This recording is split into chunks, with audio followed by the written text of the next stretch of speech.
Kita berdoa lagi sebelum kita masuk dalam acara firman. Bapa di surga, terima kasih bahwa dalam kebaktian ini kami lagi-lagi mendapatkan kesempatan, kebebasan untuk membaca, untuk mendengar, untuk mempelajari, merenungkan sebagian firman Tuhan. Kami sekali lagi mohon Kau hadir di sini maupun di rumah setiap peserta. Dan tolong bimbing arahkan berkati acara firman ini. Tolong hamba mula menyampaikan, berikan kekuatan, jasmani, pikiran, khususnya suara. Berikan kata-kata, berikan pengurapan, berikan apapun yang dia butuhkan. Supaya seluruh firman disampaikan dengan baik, dengan benar, dan dengan sejelas-jelasnya. Dan Tuhan kami mohon Kau juga bungkus dan lengkapi dengan kuasa dan pekerjaan roh-Mu. Karena kami sadar Tuhan, firman sebagus apapun, tanpa pekerjaan roh-Mu, tidak akan ada gunanya apapun. Dan tolong kami semua yang mendengar Tuhan berikan hati yang terbuka, konsentrasi, terang, dan tolong kami mengerti. Setelah kami mengerti, berikan kami ketundukan. Yang belum percaya untuk bisa percaya. Dan lebih menyiapkan diri bahkan menggunakan uang untuk kekekalan. Yang sudah percaya biarlah bisa ditumbuhkan dan didewasakan. Setan pasti bekerja Tuhan. Kami mohon Kau kuatkan semua kami menghadapi godaan dan pekerjaannya dalam bentuk apapun. Biarlah apapun yang mereka lakukan, biarlah kiranya firman tetap bisa disampaikan dan diterima dengan sebaik-baiknya untuk kemuliaan nama Tuhan. Terima kasih Bapa, dalam nama Yesus kami berdoa. Amin.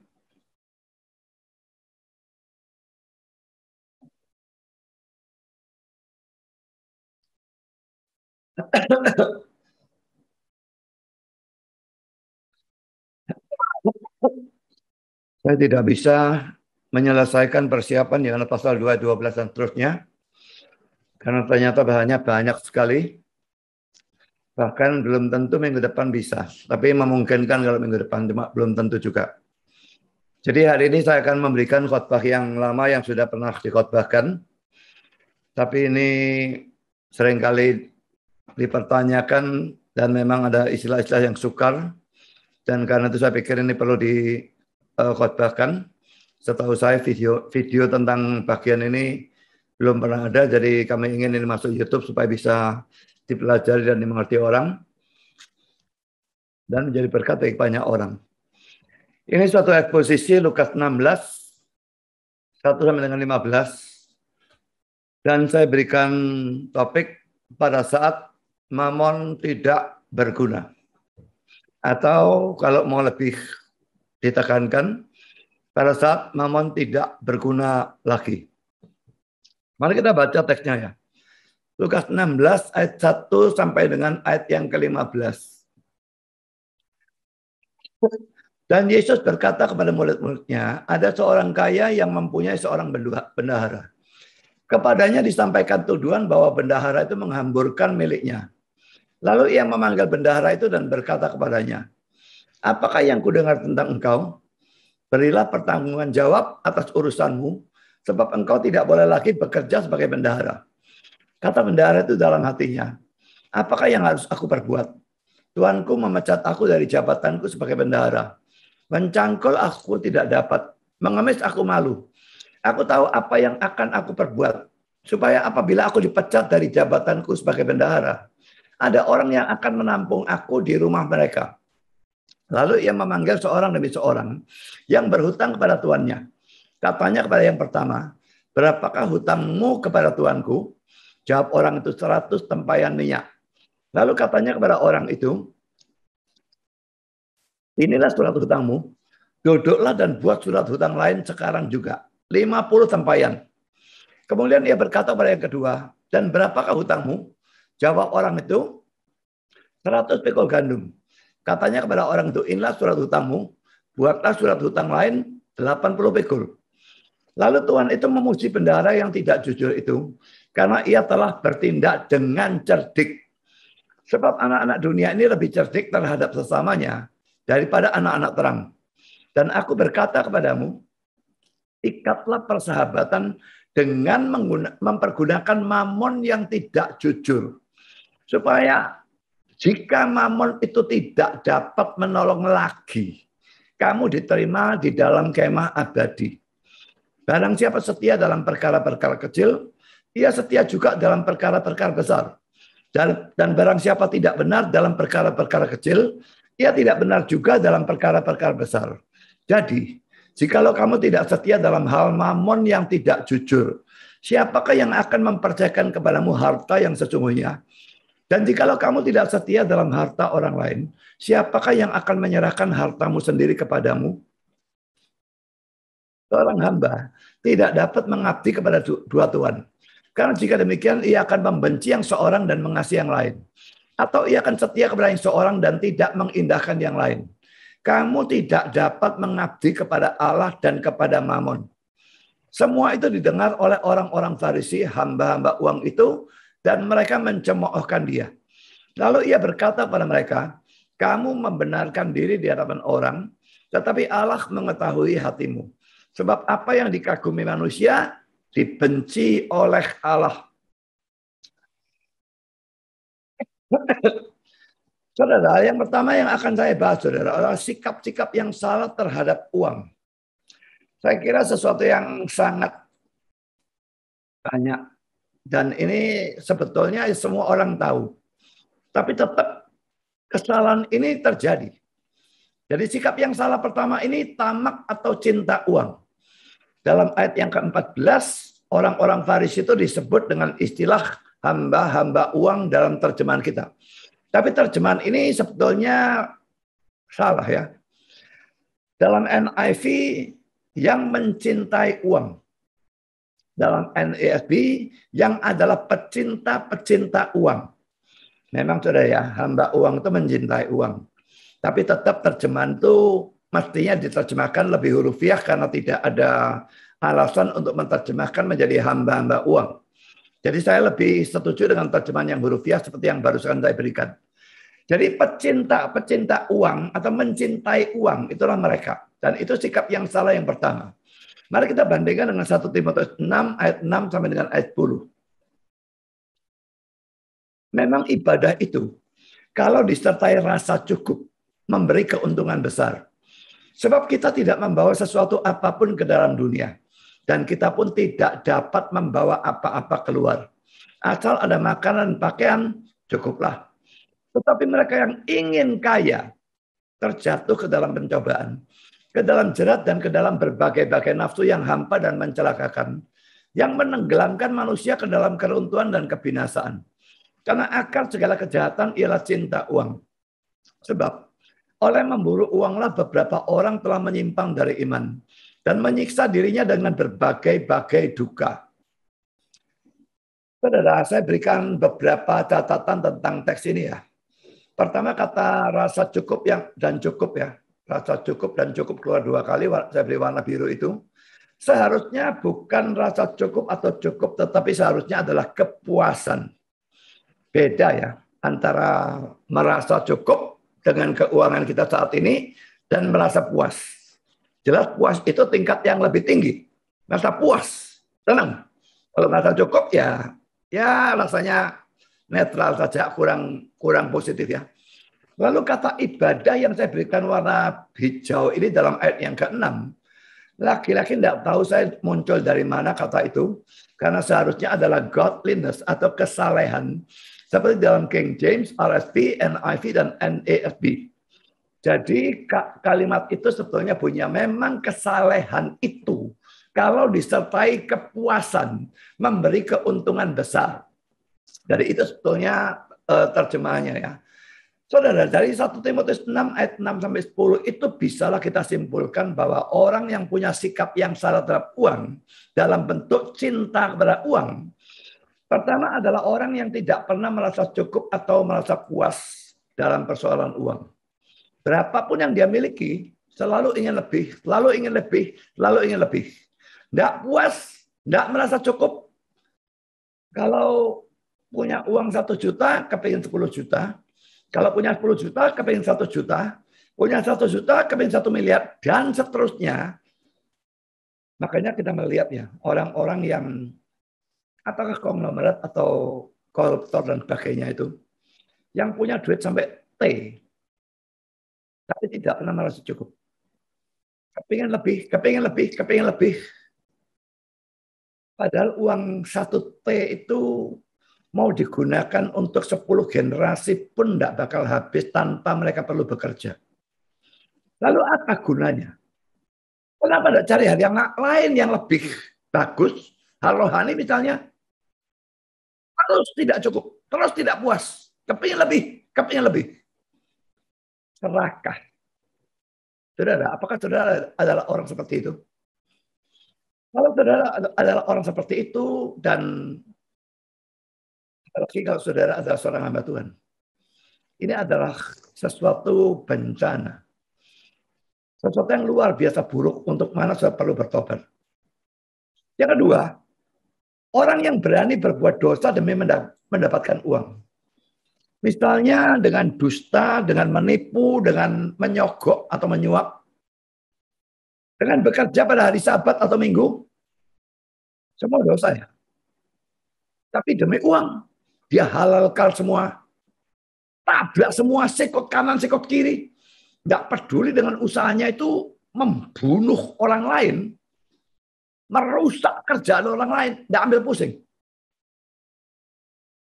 Orang-orang yang kayak memalsukan vaksin dan sebagainya, itu sangat bisa membunuh orang, saudara ya. Memasukkan obat-obatan, vitamin dan sebagainya, itu sangat bisa membunuh orang. Karena orang yang beli pikir, wah sudah dapat kekebalan, ternyata tidak ada, itu palsu. Tapi mereka tidak peduli. Demi uang, halalkan semua cara. Lagi-lagi saudara, introspeksi saudara. Sebetulnya demi uang berapapun, kalau caranya salah, saudara harus menolak. Itu kalau saudara memang cinta Tuhan lebih daripada uang. Tapi lain ceritanya kalau saudara cinta uang lebih daripada Tuhan atau sama sekali tidak cinta Tuhan. Yang ketiga, orang yang berani berbuat dosa supaya pengeluaran uang bisa dikurangi atau ditiadakan. Misalnya dengan berdusta dalam persoalan pajak. Atau membuat double book atau pembukuan ganda. Ini kalau perusahaan ya. Saya kira hampir semua perusahaan punya pembukuan ganda ya. Yang satu pembukuan yang benar, yang satu yang ditunjukkan kepada petugas pajak supaya pajaknya jauh berkurang.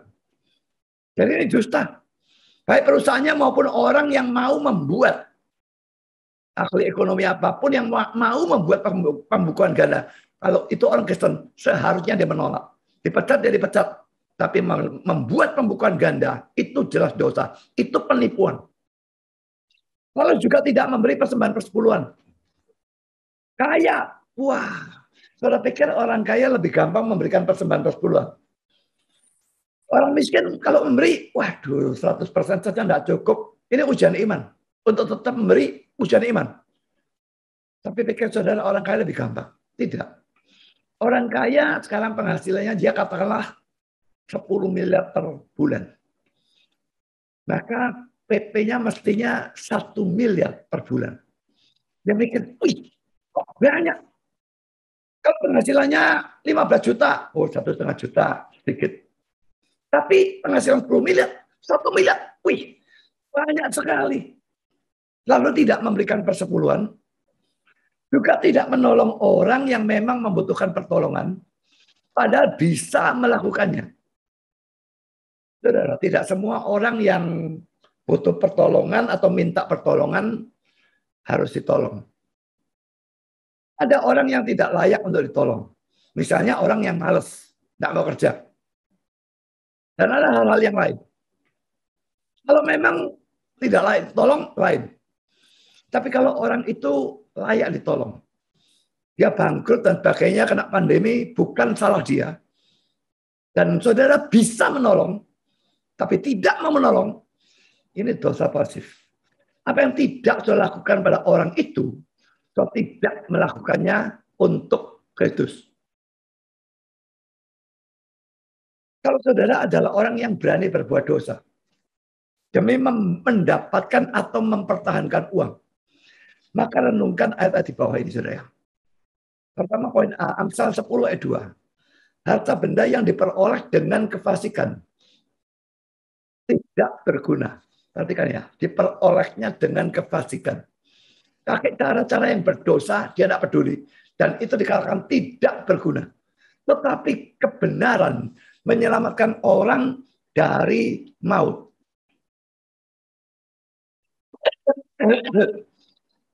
Harta itu apalagi diperoleh dengan kefasikan tidak berguna. Tapi kebenaran itu bisa menyelamatkan orang dari maut. Maut kebinasaan kekal, tentu saja. Sekarang poin B, Imamat 15 ayat yang ke-12. Lebih baik sedikit barang dengan disertai takut akan Tuhan daripada banyak harta dengan disertai kecemasan. Saudara-saudara pikir orang yang miskin saja yang cemas, takut besok makan apa, tidak tahu. Orang yang banyak harta itu dikatakan disertai kecemasan. Karena apa? Mereka bingung hartanya itu diamankan bagaimana. Orang yang penghasilannya katakanlah 10 miliar per bulan. Kalau penghasilannya turun gara-gara pandemi, menjadi katakanlah 6 miliar. Loh, 6 miliar per bulan itu masih luar biasa banyak. Tapi sudah cemas tuh. 10 turun 6. Cemas. Bingung bagaimana mempertahankan, bingung bagaimana meningkatkan, bingung bagaimana mengamankan harta itu. Dan bagaimanapun dan apapun yang dia lakukan. Kalau saat hartanya hilang, yaitu pada saat dia mati. Jadi lebih baik orang yang tidak kaya, sedikit barang, tapi punya rasa takut akan Tuhan. Itu membuat dia merasa aman. Dibandingkan orang yang banyak uang, tapi karena tidak ada hubungan pribadi dengan Tuhan, tidak percaya Kristus, maka terus kecemasan, ketakutan, kekhawatiran, dan sebagainya menghantui dia. Sekarang kita masuk dalam poin C. Yeremia 17 ayat 11. Seperti ayam hutan yang mengerami yang tidak ditelurkannya. Demikianlah orang yang menggaruk kekayaan secara tidak halal. Pada pertengahan usianya ia akan kehilangan semuanya, dan pada kesudahan usianya ia terkenal sebagai seorang bebal. Orang menggaruk kekayaan secara tidak halal. Pikirkan baik-baik, saudara. Saudara, sekarang pekerjaan saudara itu halal atau tidak? Ada cara-cara yang tidak benar yang terselip di sana. Bertobatlah. Dalam poin D, saudara. Mika 6 ayat 10. Masakan aku melupakan harta benda kefasikan di rumah orang fasik. Dan takaran Eva yang kurang dan terkutuk itu. Tuhan tidak akan lupakan itu, saudara. Jadi harta benda kefasikan. Mungkin ada harta benda yang didapatkan melalui kefasikan. Di rumah orang fasik. Dan takaran Eva yang kurang dan terkutuk. Jadi waktu dia jual beli barang, takarannya tidak cocok. Ada pompa-pompa bensin yang takarannya tidak cocok. Mestinya beli 20 liter yang masuk 19 liter. Dan ada orang yang jualan pakai kiloan yang tidak cocok juga, timbangannya tidak cocok. Kita beli 1 kilo, dapatnya cuma 800 gram. Itu banyak pakai tidak cocok untuk mendapatkan keuntungan lebih banyak. Allah bilang, masakan aku melupakan. Dosa seperti itu tidak akan dia lupakan. Orang itu akan menanggung dosanya pada hari penghakiman nanti. Dalam poin E, Matius 13 ayat 22. Yang ditaburkan di tengah semak duri. Ialah orang yang mendengar firman itu. Lalu kekhawatiran dunia ini dan tipu daya kekayaan menghimpit firman itu. Sehingga tidak berbuah. Jadi dia mendengar Injil atau firman. Tapi kekhawatiran dunia ini, tipu daya kekayaan, membuat dia konsentrasi pada duit dan tidak pada Injil atau firman. Sehingga akhirnya firman yang sudah ditaburkan itu tidak berbuah. Tumbuh, tapi terhimpit dan tidak berbuah dan akhirnya mati. Saudara, semua pekerjaan yang mengharuskan dosa harus disingkirkan. Jadi hati-hati kalau saudara tidak punya pekerjaan. Apalagi dalam masa pandemi ini ya. Tidak punya pekerjaan sudah untung-untung ditawari orang pekerjaan. Tapi saudara belum tentu untung-untung. Kalau pekerjaan yang ditawarkan itu mengharuskan dosa apapun. Buang, tolak. Itu tetap perwujudan mengutamakan Tuhan di atas segala-galanya. Kalau saudara mau menerima pekerjaan pada pekerjaan itu mengharuskan dosa, saudara cinta uang. Saudara peduli uang lebih dari saudara peduli Tuhan. Ada pekerjaan-pekerjaan yang begitu kotor, dalam perusahaan itu kalau saya terima pekerjaan itu bukan saja harus dusta dan macam-macam, tapi harus entertain, berikan penghiburan apa kepada pejabat atau apa, dan entertain apa, ajak ke pelacuran. Karena ikut melacur, tapi ngajak orang ke pelacuran dan kita orang Kristen, pantaskah? Harus ditolak. Semua pekerjaan yang mengharuskan dosa, yang mengharuskan bekerja pada hari Sabat, harus ditolak. Tapi bagaimana kalau kita tidak cukup? Ini pengujian iman saudara ya. Saudara mau tinggal mau percaya janji Tuhan dalam Matius 6:33, ya atau tidak? Memang memberikan ada syaratnya ya. Ini syaratnya. Tetapi carilah dahulu kerajaan Allah dan kebenaran. Intinya utamakan Tuhan, utamakan firman, utamakan gereja. Maka kalau itu dilaksanakan syaratnya, maka janjinya ini berlaku. Maka semuanya itu akan ditambahkan kepadamu. Ini kebutuhan pokok kalau dilihat dari konteksnya, makanan, minuman, pakaian. Jadi, tidak bisa orang Kristen itu kekurangan. Kalau betul-betul sampai kekurangan, tidak bisa makan dan sebagainya, mesti ada something wrong. Ada sesuatu yang salah. Atau dia bukan Kristen, atau syarat dalam Matius 6:33. Carilah dahulu kerajaan Allah dan kebenarannya, dia tidak lakukan. Kalau syaratnya tidak dilakukan, jangan minta Tuhan menggenapi janjinya. Karena ini adalah suatu janji yang bersyarat. Kalau dia memberikan janji yang tidak bersyarat, itu lain. Dan kadang-kadang itu ada. Tapi di sini, dia memberikan janji bersyarat. Kita utamakan Tuhan di atas segala sesuatu. Maka sedikitnya kita dijamin untuk cukup. Tapi jamin untuk cukup. Bisa makan dan sebagainya, mesti bisa. Yang kedua, sikap yang salah yang kedua terhadap uangnya. Menganggap bahwa uang atau harta yang ada pada kita adalah milik kita sendiri. Ini sesuatu yang sangat umum, boleh dikatakan hampir semua orang seperti itu ya. Saya kira sangat jarang orang yang betul-betul menganggap bahwa harta yang ada pada kita itu dianugerahkan oleh Tuhan dan itu milik Tuhan dan harus kita gunakan sesuai kehendaknya Dia dan bukan semau kita. Tapi kebanyakan orang, mungkin 99% punya anggapan uangku, hartaku, karena aku yang kerja, maka itu aku gunakan semauku. Saudara, ini bahayanya anggapan ini, saudara. Anggapan salah ini menyebabkan kita merasa punya hak. Dan karena itu kita punya hak menggunakan uang itu sekehendak kita sendiri. Saudara, uang atau harta yang ada pada kita sebetulnya bukan milik kita sendiri. Tetapi milik Allah yang Ia titipkan kepada kita. Hal ini terlihat dari banyak hal ya.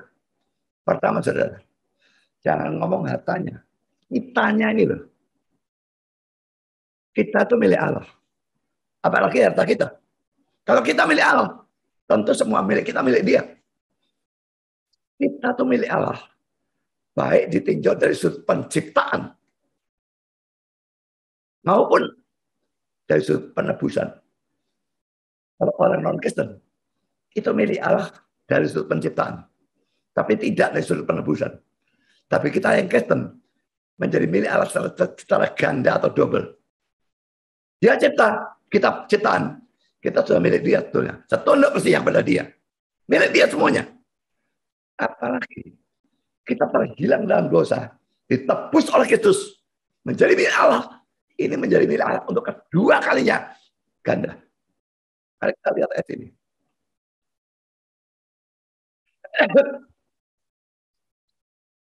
1 Korintus 6, 19-20. Atau tidak tahukah kamu bahwa tubuhmu adalah bait Roh Kudus yang diam di dalam kamu. Roh Kudus yang kamu peroleh dari Allah. Dan bahwa kamu bukan milik kamu sendiri. Perhatikan ya. Kamu bukan milik kamu sendiri. Sebab kamu telah dibeli dan harganya telah lunas dibayar. Karena itu, muliakanlah Allah dengan tubuhmu. Kalau diri kita milik Allah, sehingga tubuh itu saja mesti digunakan untuk kemuliaan Allah. Apalagi uang yang adalah milik kita. Itu bukan milik kita, milik Tuhan. Tubuh kita saja harus untuk kemuliaan Allah. Uang kita apalagi. Uang kita harus kita gunakan untuk kemuliaan Allah. Ya, jadi jelas semua yang ada pada kita. Sampai sen yang terakhir. Termasuk benda-benda, rumah, apapun, semua milik Allah. Kita gunakan untuk kemuliaan Allah. Poin B, ayat 12. Dan jikalau kamu tidak setia dalam harta orang lain, siapakah yang akan menyerahkan hartamu sendiri kepadamu? Bagian yang saya berikan garis bawah dan warna ini memusingkan ya.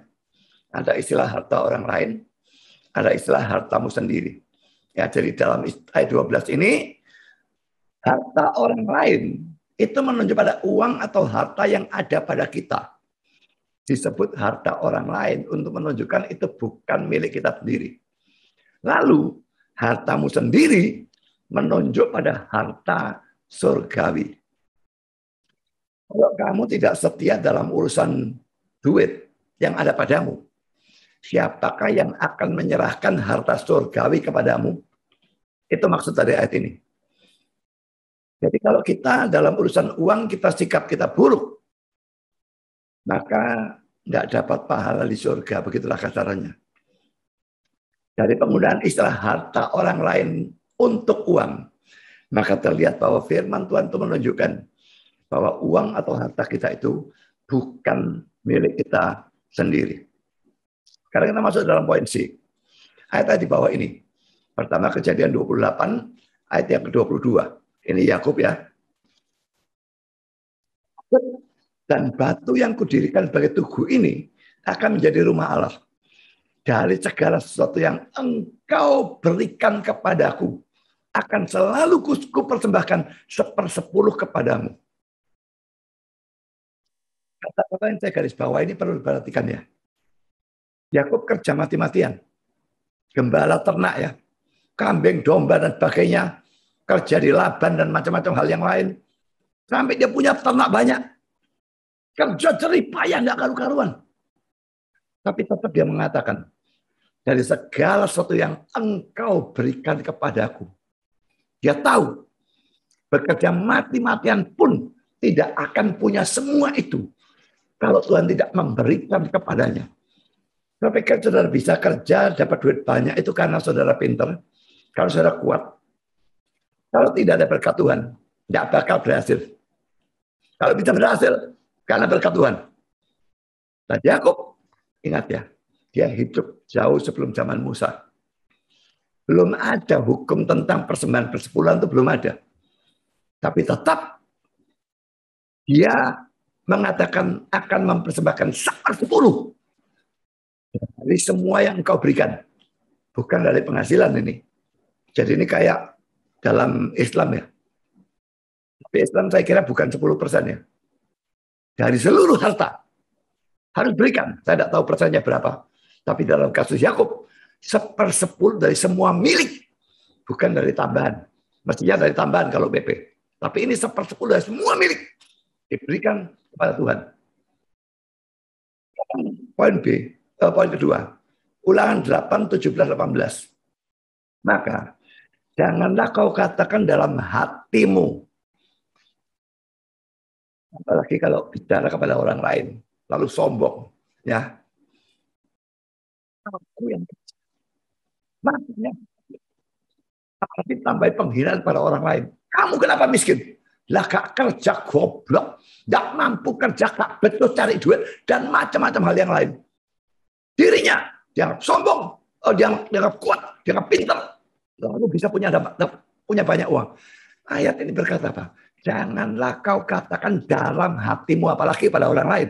Kekuasaanku dan kekuatan tanganku lah yang membuat aku memperoleh kekayaan ini. Tetapi haruslah engkau ingat kepada Tuhan Allahmu, sebab Dialah yang memberikan kepadamu kekuatan untuk memperoleh kekayaan. Dengan maksud meneguhkan perjanjian yang diikrarkannya dengan sumpah kepada nenek moyangmu seperti sekarang ini. Saudara, kalau saya punya uang banyak ataupun sudah punya uang sedikit, sedikit atau banyak sama saja. Dia yang memberi kepadamu. Gunakan untuk dia. Saudara, kita masuk poin yang ketiga. Menggunakan uang secara salah. Poin A, tidak setia dalam hal uang. Kita lihat ayat 10 dengan ayat 12 dalam bacaan yang tadi kita baca pada awal khotbah ya. Barang siapa setia dalam perkara-perkara kecil, ia setia juga dalam perkara-perkara besar. Dan barang siapa tidak benar dalam perkara-perkara kecil, ia tidak benar juga dalam perkara-perkara besar. Itu memang biasanya seperti itu. Ya. Ayat 11. Jadi, jikalau kamu tidak setia dalam hal mamon yang tidak jujur, siapakah yang akan mempercayakan kepadamu harta yang sesungguhnya? Dan jikalau kamu tidak setia dalam harta orang lain, siapakah yang akan menyerahkan hartamu sendiri kepadanya? Ada dua kali kata-kata tidak setia di sini.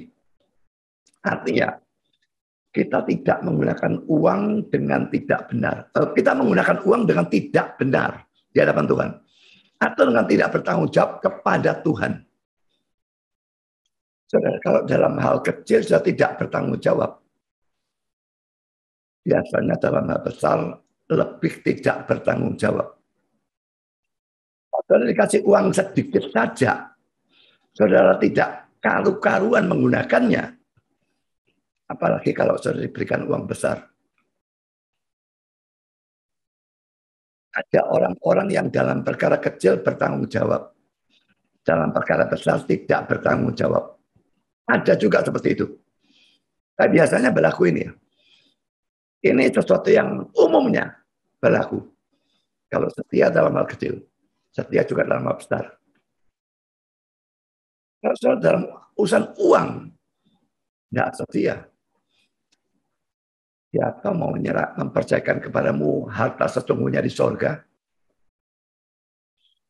Itu artinya kita menggunakan uang dengan tidak benar di hadapan Tuhan.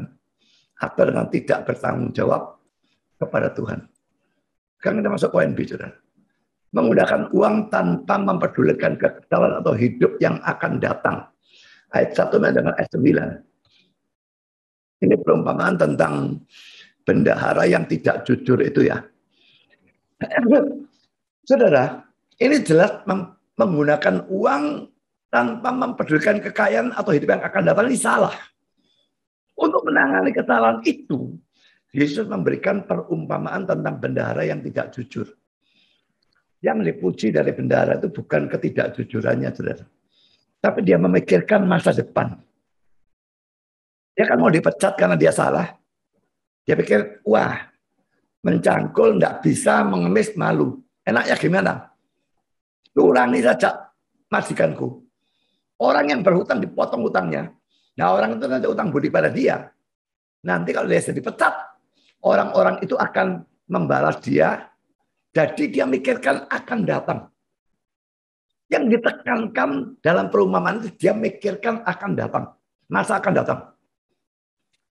Bukan kecurangannya yang dipuji sama sekali, bukan itu. Kecerdikannya yang tuannya puji kan. Bukan kecurangannya. Kecurangannya kurang ajar. Ingat dalam perumpamaan. Hanya bagian-bagian perumpamaan yang sesuai dengan fokus dari teks. Itu yang boleh ditafsirkan dan boleh diajarkan. Yang tidak sesuai, buang. Yang ditekankan dari orang ini, dipuji kebagusannya. Dia memikirkan masa yang akan datang. Dan itu diterapkan dalam kehidupan kita. Kita memikirkan masa setelah kita mati. Kita menggunakan uang. Harusnya dengan memikirkan hidup yang akan datang. Menggunakan uang sedemikian rupa sehingga berguna untuk kehidupan yang akan datang dan bukan hanya untuk hidup yang sekarang. Hidup yang sekarang ini begitu sementara. Yang akan datang, kekal. Jadi orang yang waras otaknya, maksudnya lebih mikirkan hidup yang akan datang. Ini menunjukkan saudara, bahwa sekalipun kita tidak menggunakan uang untuk hal yang sungguh-sungguh berdosa, misalnya untuk berzina ya, dan itu, tapi kita bisa mempergunakannya secara salah. Pokoknya tidak berguna untuk hal yang akan datang, hidup yang akan datang. Itu salah. Karena itu saudara, setiap kali saudara mau mempergunakan uang, pikirkan apakah penggunaan uang itu bisa saudara pertanggungjawabkan di hadapan Tuhan, dan apakah penggunaan uang itu berguna untuk hidup saudara yang akan datang, ya atau tidak. Karena tidak akan bukan. Poin yang keempat, menjadikan Allah dan uang sebagai Tuhan. Ayat 13. Seorang hamba tidak dapat mengabdi kepada dua Tuhan. Karena jika demikian, ia akan membenci yang seorang dan mengasihi yang lain. Atau ia akan setia pada yang seorang dan tidak mengindahkan yang lain. Kamu tidak dapat mengabdi kepada Allah dan kepada Mammon. Saudara, biasanya hal ini ya, mengabdi kepada Allah dan kepada Mammon, dilakukan oleh orang Kristen yang tamak atau cinta uang. Dia mau Allahnya, karena dia tahu Allahnya mengasihi dia dan Allahnya yang menyelamatkan dia. Tapi pada saat yang sama, dia tidak mau membuang cintanya pada uang. Karena itu, dia berusaha menggabungkan Allah dan uang sebagai Tuhan dalam hidupnya. Tidak ada yang lebih mustahil dari hal ini. Mau mempersatukan air dengan minyak. Allah dan uang di dua pihak yang berbeda. Cinta uang pasti meninggalkan cinta Tuhan. Cinta Tuhan, saudara akan meninggalkan cinta uang. Mau cinta dua-dua, tidak memungkinkan. Teologi kemakmuran adalah ajaran seperti itu. Ada Tuhannya, bukan ada. Tapi duit. Dan kalau mau dinilai secara jujur jelas saja, duitnya lebih dia tekankan daripada Tuhannya. Adalah menjadikan kalau orang Kristen awam saja melakukan itu. Tapi adalah 1000 kali lebih menjadikan kalau seorang hamba Tuhan melakukan hal seperti itu. Semua orang harus introspeksi. Mau gabungkan Allah dan Tuhan dan uang dan Allah. Itu orang yang tidak punya logika. Dan orang yang tidak alkitabiah. Dan orang yang brengsek di hadapan Tuhan. Tuhan tidak mau ada Tuhan lain dalam kehidupan saudara. Ada Allah lain dalam kehidupan saudara. Atau dia saja. Atau tidak usah dia. Sekarang kita masuk hal yang kedua.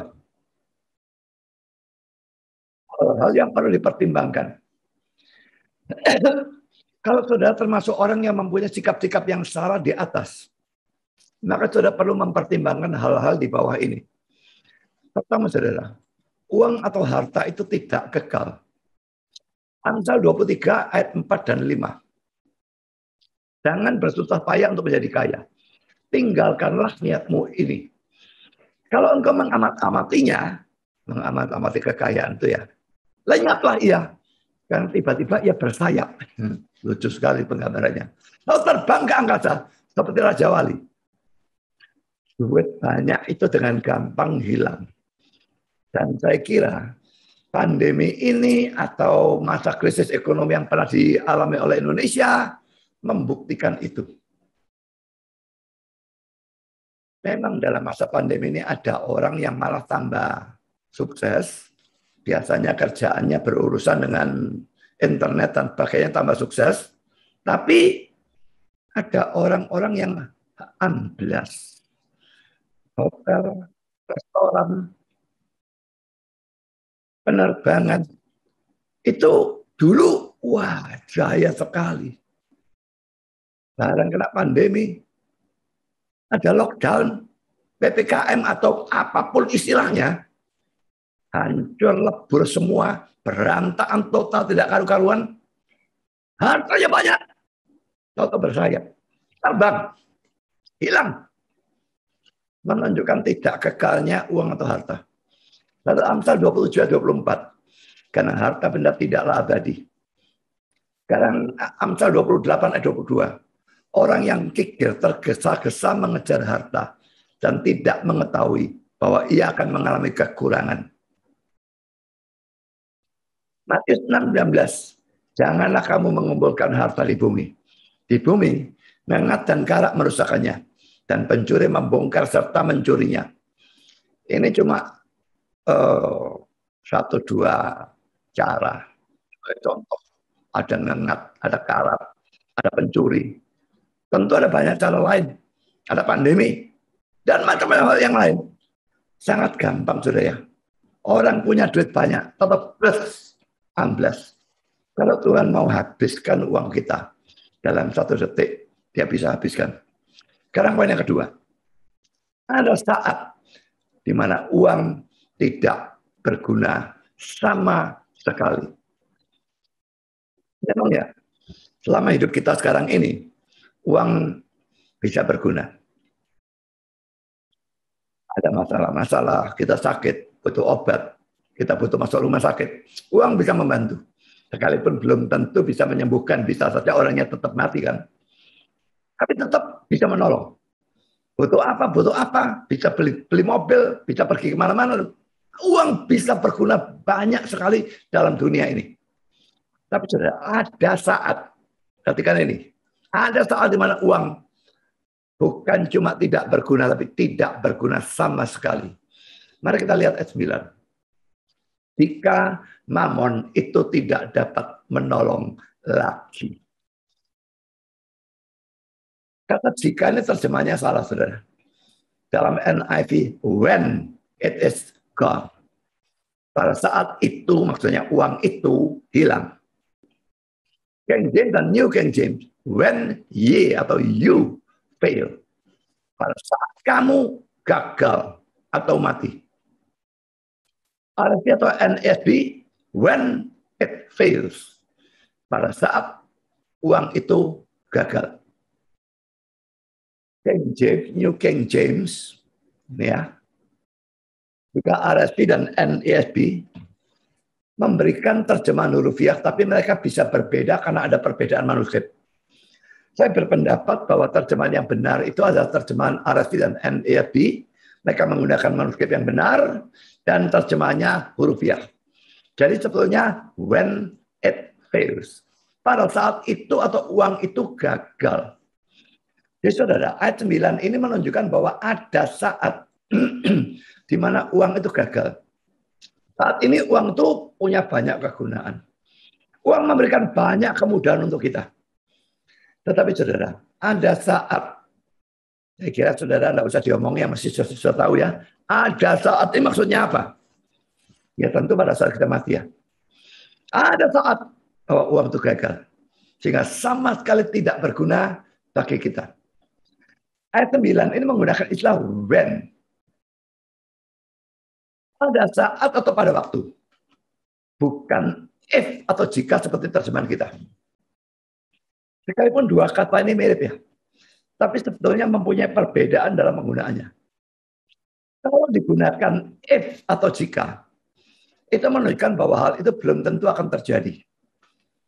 Tapi kalau digunakan when, pada saat atau pada waktu, maka itu menunjukkan bahwa hal itu pasti akan terjadi, cuma tinggal lambat atau cepat. Akan when it fails. Kalau jika itu cuma ya bisa saja suatu pengandaian, belum tentu terjadi. Tapi kalau when, pasti terjadi. Tinggal tunggu waktu lambat atau cepat. Jadi ayat 9 ini sebetulnya kalau kita terjemahkan secara benar, memastikan terjadinya saat di mana uang sama sekali tidak berguna bagi kita, yaitu pada saat kita mati. Juga, ayat 12 tadi yang menyebutkan uang dengan istilah harta orang lain, menunjukkan bahwa uang adalah sesuatu yang tidak kekal. Kalau kita mati, berapapun uang yang ada pada kita, kita tidak bisa membawanya barang sedikit pun. Memang ada orang-orang yang bodoh lalu bakar rumah-rumahan kertas, mobil-mobilan kertas, bakar uang kertas. Saya enggak ngerti kenapa enggak pernah bakar cewek dari kertas ya.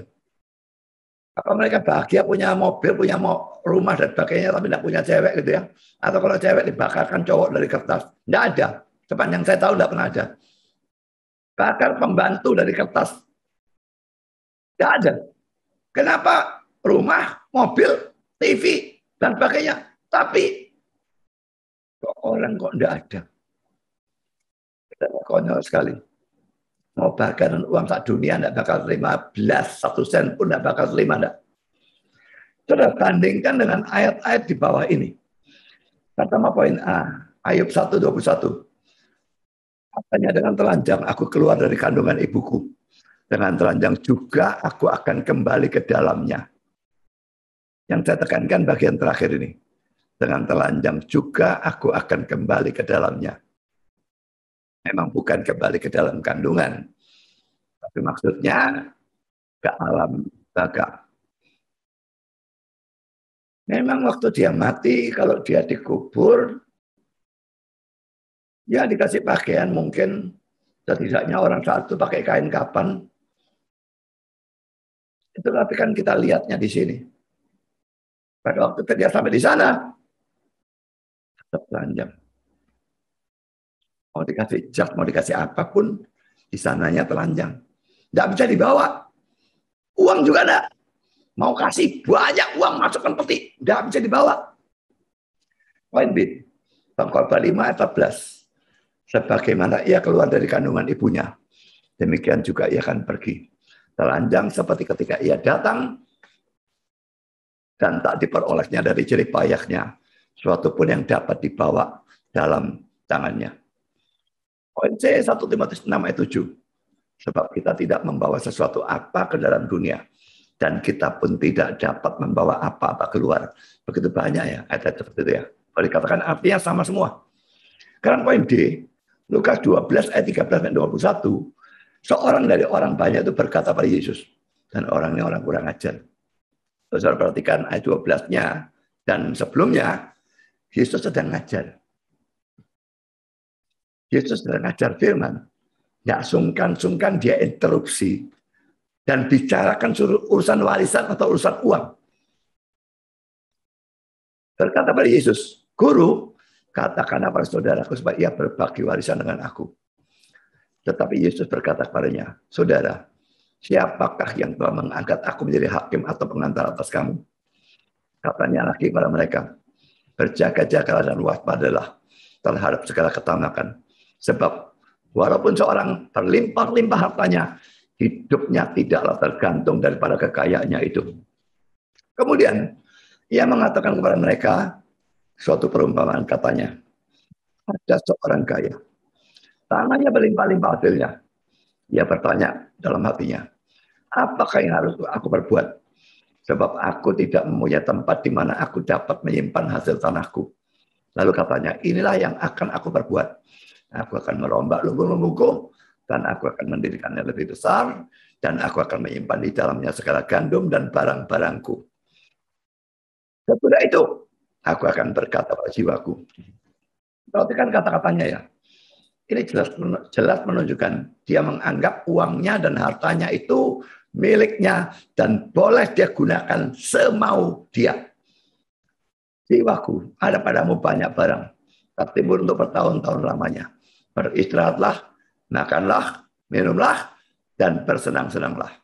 Tetapi firman Allah kepadanya, hai engkau orang bodoh, pada malam ini juga jiwamu akan diambil daripadamu. Dan apa yang telah kau sediakan, untuk siapakah itu nanti?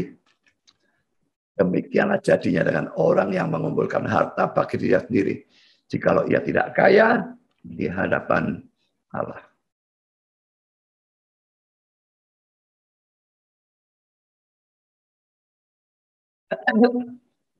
Saudara, saya berikan penerapannya. Dari cerita orang kaya yang bodoh itu kita bisa mendapatkan bahwa tindakan memperluas bisnis, saya katakan bisa, bukan selalu harus, tapi bisa dan sangat mungkin merupakan sesuatu yang membahayakan. Repotnya banyak hamba Tuhan bisnis ya. Biarpun bisnisnya bisnis firman, tapi bisnis. Karena tujuannya duit. Dan diperluas. Cuma dapat tambah banyak. Itu kalau hamba Tuhan lebih-lebih, itu bukan cuma bisa, menurut saya hampir pasti. Merupakan sesuatu yang membahayakan. Khususnya kalau motivasinya adalah ketamakan atau cinta uang.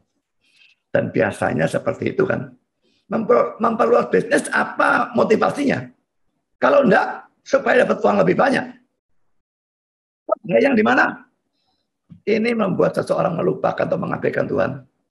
Sedikitnya mengurangi apa yang seharusnya dia lakukan Tuhan. Karena ini konsentrasi kan untuk duit. Sehingga pada saat dia mati, uang itu tidak bisa menolong dia. Silakanlah dia. Yang kedua, saudara. Kalau selama ini saudara begitu mencintai uang. Atau kalau selama ini saudara menganggap uang itu begitu penting. Atau kalau selama ini saudara begitu bersandar pada uang saudara. Atau kalau selama ini saudara merasa aman karena saudara punya uang. Sadarilah bahwa ada saatnya uang saudara itu sama sekali tidak berguna lagi. Renungkanlah. Kalau hal itu terjadi, nasib saudara bagaimana? Seperti orang kaya dalam cerita Lazarus dan orang kaya, Lukas 16 itu. Atau seperti orang kaya bodoh yang baru kita baca tadi. Ada saat uang saudara tidak berguna. Yaitu pada saat saudara mati. Dan itu tinggal tunggu lambat atau cepat, itu mesti terjadi. Pada saat uang itu gagal menolong kita atau tidak lagi berguna bagi kita. Apa yang berguna? Kita lihat ayat ini. Amsal 11 ayat 4. Pada hari kemurkaan, itu kita sudah mati, saudara. Harta tidak berguna. Tapi yang berguna adalah kebenaran. Melepaskan orang dari maut. Tentu kebenaran nomor satu, kita mesti percaya Kristus. Dan kedua, hidup secara benar. Percaya kepada Kristus, kita dibenarkan, kita bebas dari maut. Kita punya hidup kekal. Kehidupan yang benar memberikan kita pahala di hidup yang akan datang. Tapi harta duniawi tidak berguna sama sekali pada hari kemurkaan. Itu kelihatannya murka, mungkin ada pengadilan. Kalau di dunia mungkin harta berguna bisa disogok hakimnya. Dari salah bisa jadi benar. Tapi hakim yang akan datang itu, hakim yang akan zaman tidak bisa sogok. Harta tidak berguna. Sekarang poin B. Yesaya 33 ayat 6. Masa keamanan akan tiba bagimu. Kekayaan yang menyelamatkan ialah hikmat dan pengetahuan. Takut akan Tuhan, itulah harta benda Sion. Kekayaan yang menyelamatkan ialah hikmat dan pengetahuan. Takut akan Tuhan. Jadi yang berguna pada saat kita mati itu hikmat dan pengetahuan, takut akan Tuhan. Itu kekayaan rohani. Itu kita nyimpen harta di surga. Bukan di dunia. Kita nyimpen di dunia atau di surga. Dan poin yang ketiga, adanya hidup yang akan datang. Adanya hidup yang akan datang ini ditunjukkan oleh ayat 9 ya. Dan aku berkata kepadamu, ikatlah persahabatan dengan mempergunakan mamon yang tidak jujur. Supaya jika mamon itu tidak dapat menolong lagi, kamu diterima di dalam kemah abadi. Kemah abadi jelas menuju pada surga ya.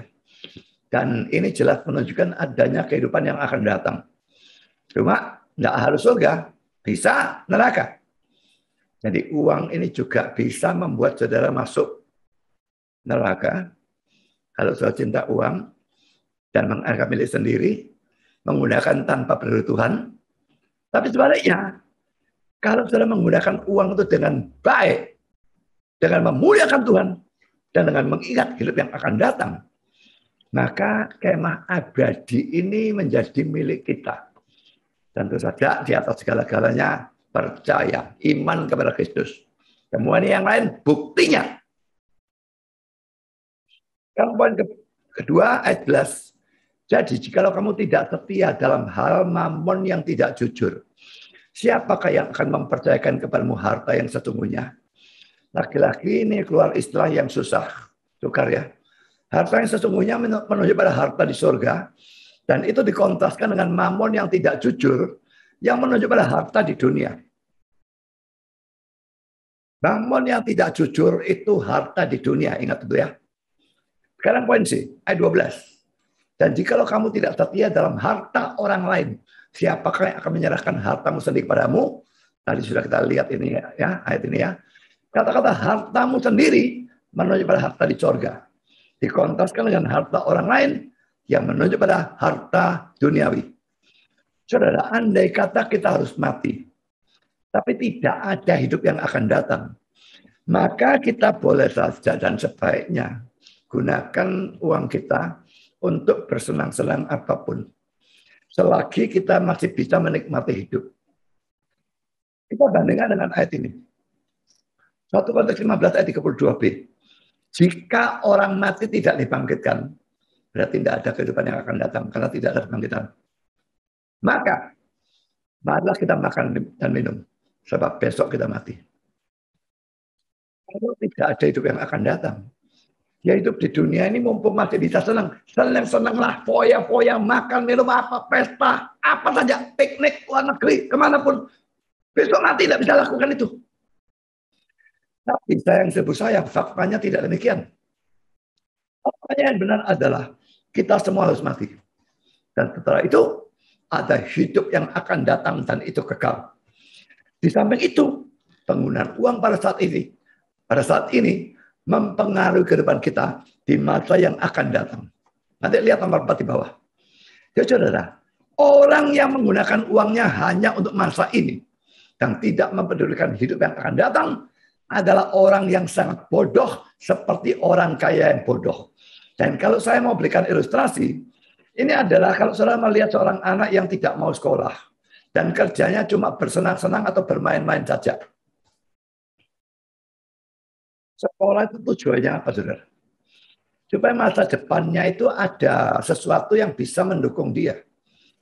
Pekerjaan pun pekerjaannya bisa lebih baik kalau sekolahnya bagus dan sebagainya. Makin tinggi sekolahnya memungkinkan masa depannya lebih bagus.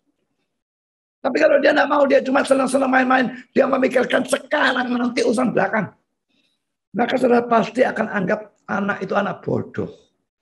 Karena dia terus bersenang-senang saat ini, dia menghancurkan masa depannya sendiri. Nah sekarang analoginya dalam dunia rohani. Orang yang saat ini terus bersenang-senang dengan uangnya tanpa mempedulikan hidup yang akan datang adalah orang yang bodoh, lebih bodoh dari anak itu tadi. Dalam setiap menggunakan uang, ingat, apakah ini berguna untuk Tuhan, untuk kemuliaan dia, menyenangkan dia, ya atau tidak. Sekarang poin yang keempat. Penggunaan uang yang sekarang ini mempengaruhi hidup yang akan datang. Ayat 10 sampai dengan ayat 12. Mari kita lihat lagi. Pertama poin ayat 10. Barang siapa setia dalam perkara-perkara kecil, ia setia juga dalam perkara-perkara besar. Dan barang siapa tidak benar dalam perkara-perkara kecil, ia tidak benar juga dalam perkara-perkara besar. Saudara, ini merupakan suatu amsal yang diambil dari kehidupan sehari-hari. Pada umumnya amsal ini benar, tetapi tidak selalu. Sebagai contoh, saudara, ada orang yang kalau dipercayai sesuatu yang sedikit, katakanlah dipercaya uang 100.000, dia bisa dipercaya. Cuma 100.000. Tapi dipercayai 10 miliar. Dia ambil bawa amblas. Kalau banyak, dia mencuri. Dikit, tidak berani mencuri bekerja. Tapi biasanya, amsal ini benar. Setiap perkara kecil, setia juga dalam perkara yang besar. Dan ini berlaku untuk banyak hal, seperti misalnya pelayanan. Karena kalau saudara memulai dengan satu orang baru dalam pelayanan, jangan langsung memberikan pelayanan yang besar dan penting untuk orang yang baru mulai ini. Itu merupakan sesuatu yang sama sekali salah. Dan lucunya ini seringkali hampir selalu terjadi kalau ada orang dari agama lain bertobat. Wah, langsung suruh sharing. Bukan cuma suruh sharing, suruh khotbah. Nah, saudara, ilmu dia boleh tinggi dalam agama lain. Dalam agama kita ilmu dia nol. Dia harusnya ikut katekisasi dulu, lalu belajar firman, dan kalau mau jadi pengkhotbah, ya sekolah teologi dulu. Tidak, langsung jadi pengkhotbah. Ini kegilaan yang bodohnya luar biasa, dan ini merusak orang baru itu. Mestinya beri dia pelayanan kecil dahulu dan ajar dahulu. Dan kalau dia bisa melakukan dengan baik dan setia, baru beri dia pelayanan yang lebih besar, lebih penting. Tapi di sini Amsal ini diterapkan dalam persoalan penggunaan uang. Kalau uang sedikit sudah bisa menggunakan dengan baik, uang banyak biasanya juga sudah akan bisa melakukannya dengan baik. Sekarang kita masuk dalam poin B, ayat 11 dan 12. Jadi kalau kamu tidak setia dalam hal mamon yang tidak jujur, siapakah yang akan mempercayakan kepadamu harta yang sesungguhnya? Dan jika kamu tidak setia dalam harta orang lain, siapakah yang akan menyerahkan hartamu sendiri kepadamu? Tadi sudah saya berikan arti, tapi artinya memang abstrak dan sukar diingat mungkin ya. Saya berikan lagi di sini. Arti bagian ini pertama, mamon yang tidak jujur atau mamon yang tidak benar ya. Dalam ayat 11. Itu sama dengan harta orang lain. Jadi yang warna biru sama dengan yang warna biru ya. Ini warna biru sama dengan yang di sini warna biru atau orang lain, mamon yang tidak jujur. Itu uang atau harta duniawi. Lalu yang warna merah, harta yang sesungguhnya ini dan hartamu sendiri ini harta surgawi.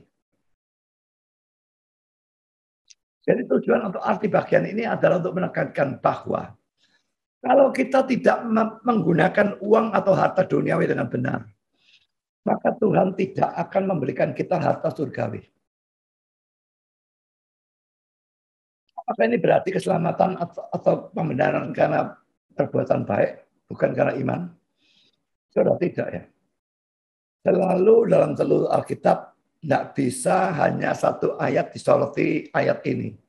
Seperti caranya menghapus segala. Tidak bisa lebih konyol dari itu, tidak boleh lihat ayat lain.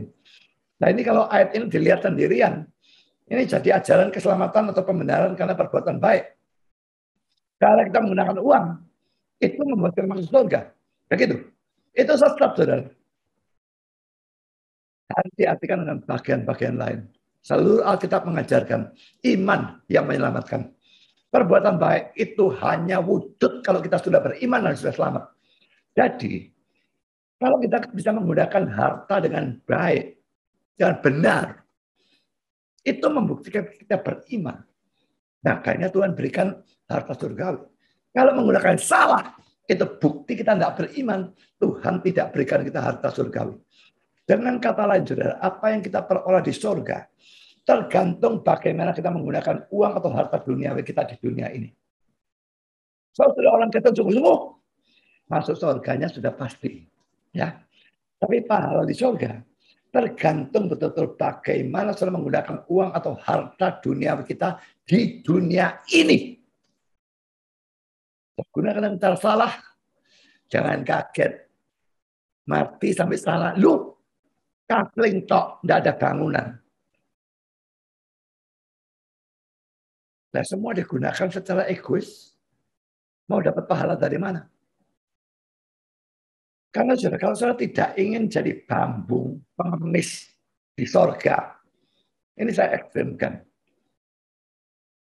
Saya terbul. Tentu tidak ada bambu pengemis. Tentu tidak ada penderitaan di sorga. Tapi maksudnya, kalau saudara itu nyaris nol. Mahkota dari seng. Yang lain mahkotanya emas perak atau emas bertatakan berlian. Punya saudara seng. Berkarat. Bukan ya. Kalau tidak kepingin seperti itu, maka gunakanlah uang saudara saat ini dengan cara yang menyenangkan dan memuliakan Tuhan. Ini menentukan pahala kita. Dan cara yang salah dalam penggunaan uang merusak pahala dari banyak orang Kristen sekalipun sungguh-sungguh Kristen. Yang belum percaya Kristus. Karena tanpa itu saudara masuk surga saja enggak. Yang sudah percaya Kristus, Baik cara menggunakan uang, sikap terhadap uang untuk mendapatkan harta di surga atau pahala. Yang kelima, saudara, uang itu berbahaya. Dalam ayat 11, uang itu dikontraskan dengan harta yang sesungguhnya. Jadi uang itu adalah harta yang semu atau palsu. Lalu dalam ayat 9 dan ayat 11, uang disebut dengan istilah mamon yang tidak jujur.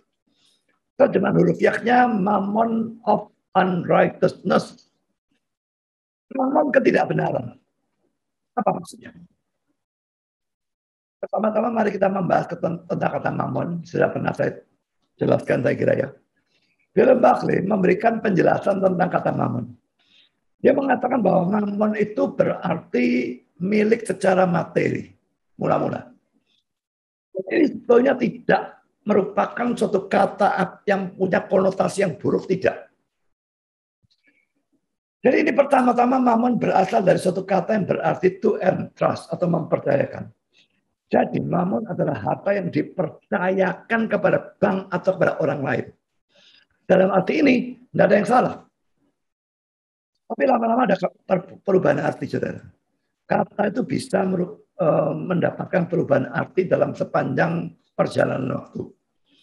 Lama-kelamaan, namun yang tadinya adalah harta yang dipercayakan ke bank. Bukan lagi menjadi sesuatu yang seperti itu, tetapi menjadi sesuatu yang dipercayai. Dan ini sudah jelas salah. Nomor satu tidak salah. Nomor dua sudah salah. Karena Alkitab jelas mengecam orang yang mempercayai hartanya. Mari kita lihat. Mazmur 49 ayat 7. Mereka yang percayakan harta bendanya dan memegahkan diri dengan banyaknya kekayaan mereka. Jelas ini dikecam. Kalau kita baca ayat sebelumnya, menunjukkan dikecam. Poin B, Yeremia 49 ayat 4. Betapa engkau memegahkan dirimu dengan lembahmu, hai putri yang congkak, yang percayakan harta bendanya, dan yang berkata, siapakah yang berani datang menyerang aku? Percaya akan harta bendanya. Lalu poin C 1 Timotius 6 ayat 19. Peringatkanlah kepada orang-orang kaya di dunia ini agar mereka jangan tinggi hati dan jangan berharap pada sesuatu tidak tentu seperti kekayaan. Melainkan pada Allah yang dalam kekayaan memberikan kepada kita segala sesuatu untuk dinikmati. Jadi pada waktu tahap kedua ini ya, dipercayai sudah salah. Tapi muncul tahap ketiga. Akhirnya mamon menjadi dewa dalam hidup manusia. Dan lalu terus dengan huruf besar, mamon.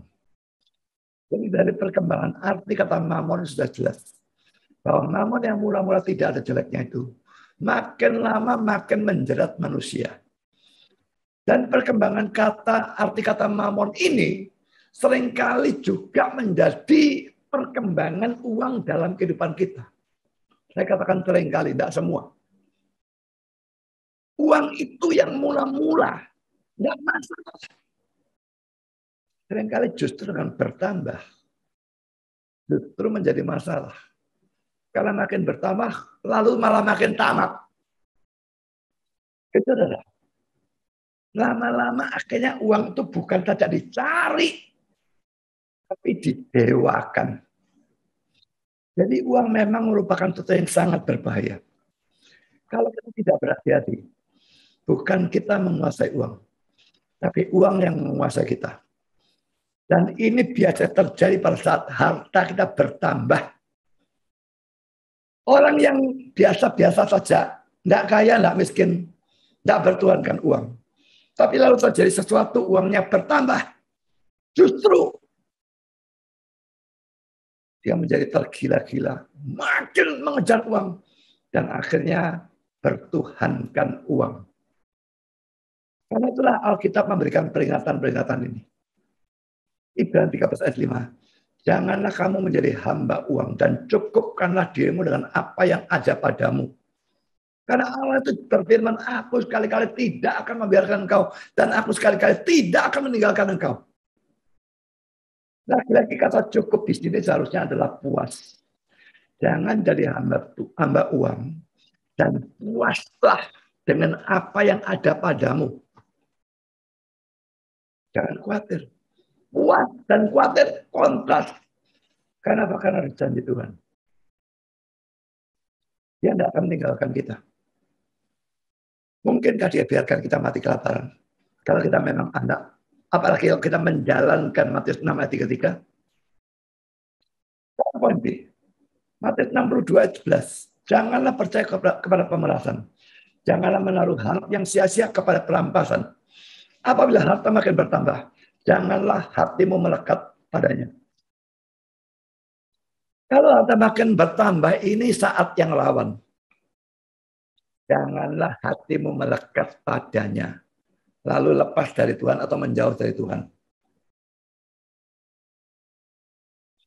Sekarang poin B, saudara. Mari kita sekarang membahas tentang Islam mamon yang tidak jujur atau mamon yang tidak benar. Mengapa disebut demikian? Pertama, saudara, karena uang itu begitu menarik sehingga kita sering mendapatkannya dengan cara yang tidak benar atau tidak jujur. Lagi banyak uang, banyak orang, bahkan kebanyakan orang, uang itu begitu menarik sehingga kita berusaha tidak peduli caranya bagaimana. Akhirnya disebut mamon yang tidak jujur atau mamon yang tidak benar. Kedua, karena pada saat sudah dimiliki, uang sering membawa kita ke dalam dosa. Tadi kan cinta uang akar segala kejahatan, bukan? Sudah dimiliki, uangnya bawa kepada dalam dosa. Karena saya dulu latihan tinju, saya senang baca berita tinju, saudara. Dan saya tahu ada banyak petinju yang dulunya punya istri dan ya boleh katakan setiap istri. Lalu tinjunya hebat-hebat, lalu dia jadi juara dunia. Lalu dia buang istri lama, dia kawin lagi. Saat banyak uang. Uang itu membawa kita ke dalam dosa. Dulu tidak punya uang, tidak punya mobil, naik sepeda motor, duduk, pergi gereja. Rajin. Punya uang, beli mobil, minggu, wes. Uang sering membawa kita ke dalam dosa. Ketiga, saudara, karena uang itu menipu dengan menjanjikan kepuasan. Uang itu di sini dipersonifikasikan ya. Uang mana bisa menipu, dia benda. Di pikiran kita sendiri yang berpikir, kalau aku punya uang, uang pasti senang, pasti puas, bahagia, sukacita. Itu digambarkan dengan uang itu menipu dengan menjanjikan kepuasan, kebahagiaan.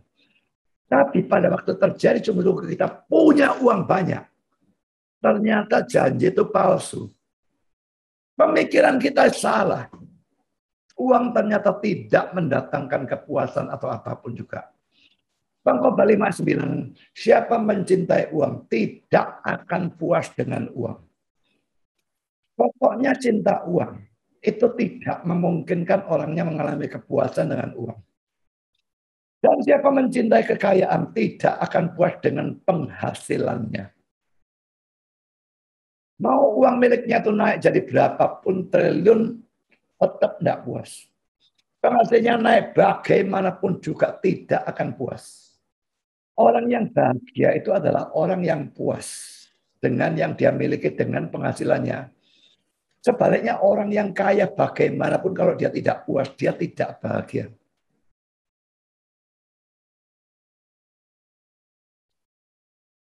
Ada sesuatu yang saya pernah baca dari majalah Reader's Digest.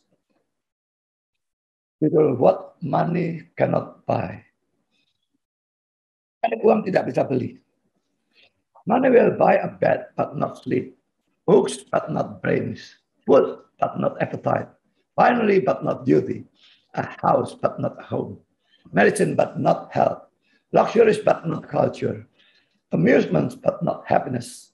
Religion but not salvation. A passport to everywhere but heaven. Uang bisa membeli ranjang tetapi tidak bisa membeli tidur. Saya cocok, suka sekali tidur. Ranjangnya mau enak bagaimanapun susah tidur. Bisa membeli buku-buku, tetapi tidak otak. Bukunya sak gudang. Kalau goblok ya goblok. Bisa membeli makanan tapi tidak nafsu makan. Apalagi kalau baru kena COVID-19. Lalu tidak nafsu makan sama sekali. Bisa membeli pakaian bagus atau perhiasan tetapi tidak kecantikan. Orang jelek kasih anak pakaian bagus. Bagaimanapun ya tetap jelek. Yang paling bisa membaguskan belikan dia helm. Yang gelap. Tidak kelihatan jeleknya atau tidaknya. Lalu di dalam bahasa Inggrisnya a house but not a home. Saya suka menerjemahkan. Saya terjemahkan bisa membeli rumah, tapi tidak suasana rumah yang menyenangkan. Home dan house itu beda. Bisa membeli obat, tapi tidak kesehatan. Apalagi kalau kena COVID-19 dan parah. Bisa membeli barang-barang luks atau kemewahan, tapi tidak kebudayaan. Saya tidak tahu di sini culture masih diartikan apa. Maksudnya kontras ya. Apa hubungannya tapi barang mewah dengan culture, saya tidak ngerti. Bisa membeli hiburan, tetapi tidak kebahagiaan. Hiburan mau keluar negeri, mau ini itu, kelihatannya menyenangkan. Dalam hati tidak ada damai, tidak ada sukacita, tidak ada kebahagiaan. Bisa beli agama, tapi tidak bisa beli keselamatan. Keselamatan tidak dijual, saudara. Keselamatan free, tapi Tuhan anugerahkan kepada orang yang dia mau beli. Bisa membeli sebuah paspor kemana saja. Nah, yang terakhir yang cilaka, kecuali ke surga.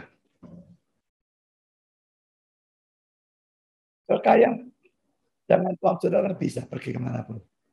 Ya pun Indonesia tidak ada hubungan dengan Israel, bisa masuk lewat Yordania atau apa, saya tidak ngerti caranya. Bisa. Mau pergi China? Bisa. Wah, keindahannya China sekarang luar biasa. Bukan hanya bangunan-bangunan, memang banyak keindahan di sana. Mau pergi Amerika, mau lihat air terjun Niagara.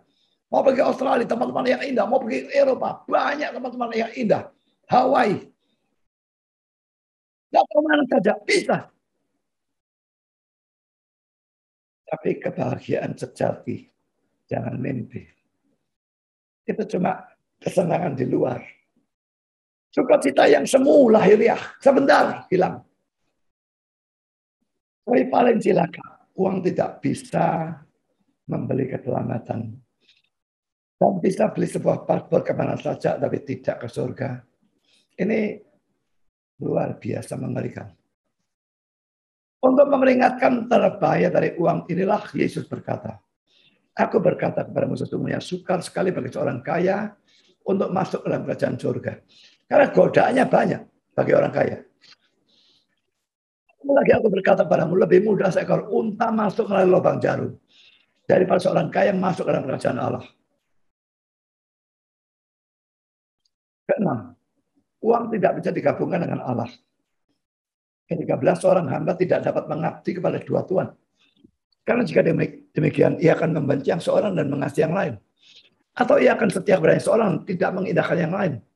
Kamu tidak dapat mengabdi kepada Allah dan kepada Mammon. Ini hamba ya, ingat ya. Kalau pegawai punya dua majikan bisa. Karena dia part-time di sini, part-time di sana. Tapi hamba part-time itu tidak ada.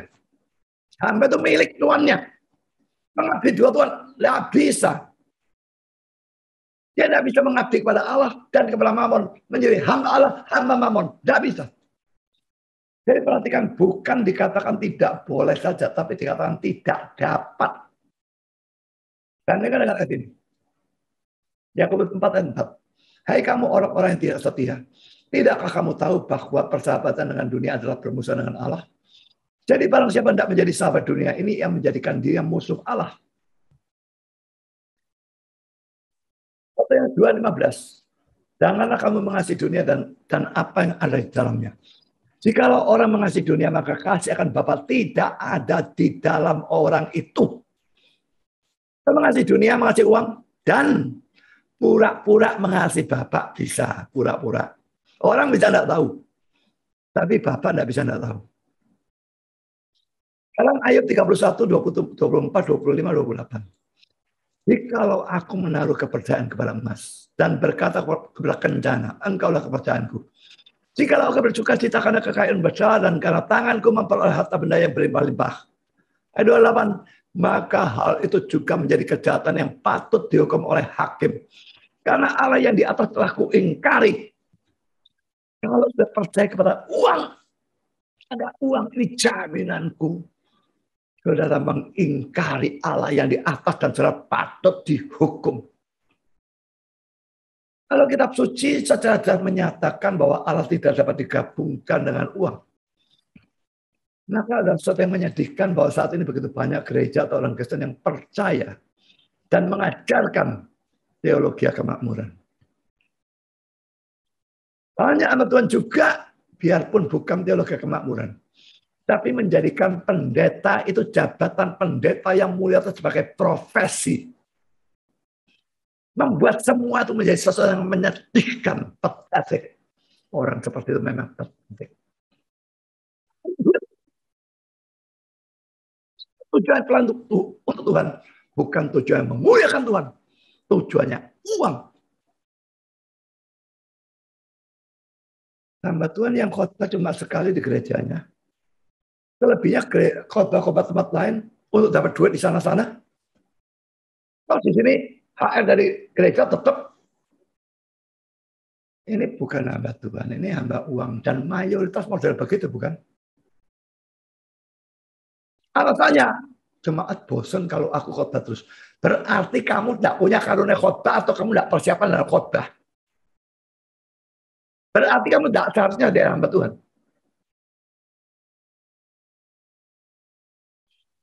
Gembala sidang. Itu pendeta bukan? Memangnya domba itu ganti-ganti gembala. Bentar pegang gembala A, bentar serahkan kepada gembala B, gembala A-nya cari domba lain, begitu? Ada aturan begitu. Ini kata-kata Calvin tentang Matius 6 ayat 24. Sekarang ia memberi peringatan bahwa hati mereka yang membaktikan dirinya pada kekayaan dijauhkan dari Tuhan. Karena sebagian besar manusia biasa mengumpat dirinya sendiri dengan suatu kepura-puraan yang menipu. Ketika mereka membayangkan atau mengkhayalkan bahwa merupakan sesuatu yang memungkinkan bagi mereka untuk terbagi di antara Allah dan nafsu mereka sendiri. Kristus menegaskan bahwa ada tidak mungkin bagi siapapun untuk mentaati Allah dan pada saat yang sama mentaati dagingnya sendiri. Di mana kekayaan berkuasa di hati, Allah telah kehilangan otoritasnya. Memang benar bahwa bukannya tidak mungkin bahwa mereka yang kaya melayani Allah, tetapi siapapun menyerahkan dirinya sendiri sebagai budak kepada kekayaan, harus meninggalkan pelayanan kepada Allah. Karena keselamatan membuat kita menjadi budak-budak atau hamba-hamba dari setan. Kelihatannya saja hamba Tuhan, tapi sebetulnya hamba setan. Saya akan menambahkan, saudara.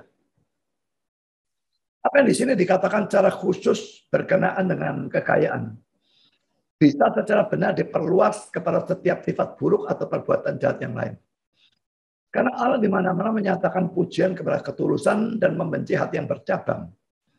Maka tertipulah semua orang yang membayangkan atau mengkhayalkan bahwa ia atau Allah akan puas dengan setengah hati mereka. Memang semua orang mengakui dengan kata-kata bahwa di mana perasaan tidak penuh, di sana tidak ada penyembahan atau ibadah yang benar terhadap Allah. Tapi dalam faktanya, mereka menyangkalnya. Ketika mereka berusaha memperdamaikan hal-hal yang bertentangan. Aku tidak akan berhenti, kata seorang yang ambisius, untuk melayani Allah. Sekalipun aku membaktikan sebagian besar dari pikiranku untuk memburu kehormatan. Sangat banyak saudara hamba Tuhan cari popularitas. Mari kita cari popularitas Tuhan. Tuhannya dikenal makin banyak orang. Tuhannya dipopulerkan, Tuhannya dipermuliakan. Itu mestinya. Bukan aku populer. Lalu aku banyak dipanggil orang baik untuk pelayanan. Lalu aku dapat lebih banyak. Itu tujuannya biasanya. Orang yang tamak, orang yang membaktikan dia pada kemewahan, orang yang rakus, orang yang cabul, atau yang memuaskan nafsu seksnya dengan cara yang salah, orang yang kejam semuanya memberikan alasan yang sama bagi diri mereka. Seakan-akan merupakan sesuatu yang mungkin bagi mereka untuk melayani Allah secara sebagian, dan pada saat yang sama berperan secara terbuka terhadapnya. Jadi Calvin memberikan penerapan bukan hanya dalam hal uangnya. Ada orang yang mau cinta uang, cinta Tuhan, tidak bisa. Uang. Dan juga dalam hal yang lain, yang berdosa. Berdosa tetap juga kejatuhan. Itu Abraham. Calvin melanjutkan lagi. Tidak diragukan lagi bahwa orang-orang percaya sendiri tidak pernah membaktikan diri secara sempurna pada ketaatan terhadap Allah. Dan bagiannya dia memberikan penghiburan supaya kata-kata yang di atas itu jangan terlalu keras. Orang percaya sendiri tidak pernah membaktikan diri secara sempurna, itu tidak mungkin. Ya.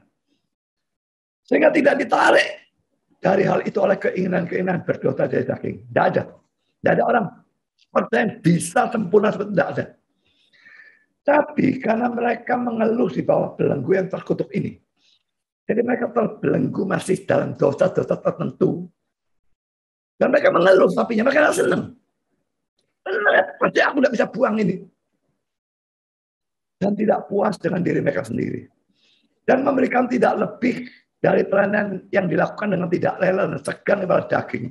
Memang mereka main daging, tapi mereka tidak rela. Mereka tidak senang. Yang seperti itu, saudara. Menurut Calvin, mereka tidak dikatakan melayani dua Tuhan. Karena keinginan-keinginan dan usaha-usaha mereka direstui oleh Tuhan. Karena mereka memberikan kepadanya ketaatan yang sempurna. Jadi kalau saudara adalah orang Kristen yang memang masih ada cinta uangnya, masih ada cinta dosa-dosa tertentunya, tidak bisa sempurna cinta Allah toh. Tentu saja saudara orang Kristen yang normal.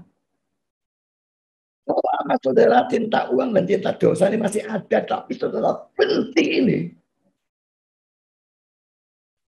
maka saudara masih tetap direstui oleh Tuhan. Karena Tuhan tahu kita tidak bisa sempurna. Tapi kalau kecintaan kepada uang ini tidak ada kebencian apapun di sana terhadapnya. Kecintaan terhadap dosa ini tidak ada apapun dari saudara yang membencinya. Berlaku kata-kata Calvin yang tadi, bukan yang ini. Dan nanti Calvin membedakan dua macam jenis orang seperti itu. Selanjutnya, tetapi teks ini mencela kemunafikan dari mereka yang mengumpat di mereka sendiri dalam sifat buruk atau perbuatan jahat mereka. Karena kan mereka bisa mendamaikan perang dan kegelapan. Dia kembali kepada serangan yang keras seperti yang tadi. Jadi yang dimaksud teks ini bukan menyerang orang yang ada dosa-dosa, tapi dia sebetulnya benci dosa itu. Cuma kelemahannya membuat tetap jatuh di sana.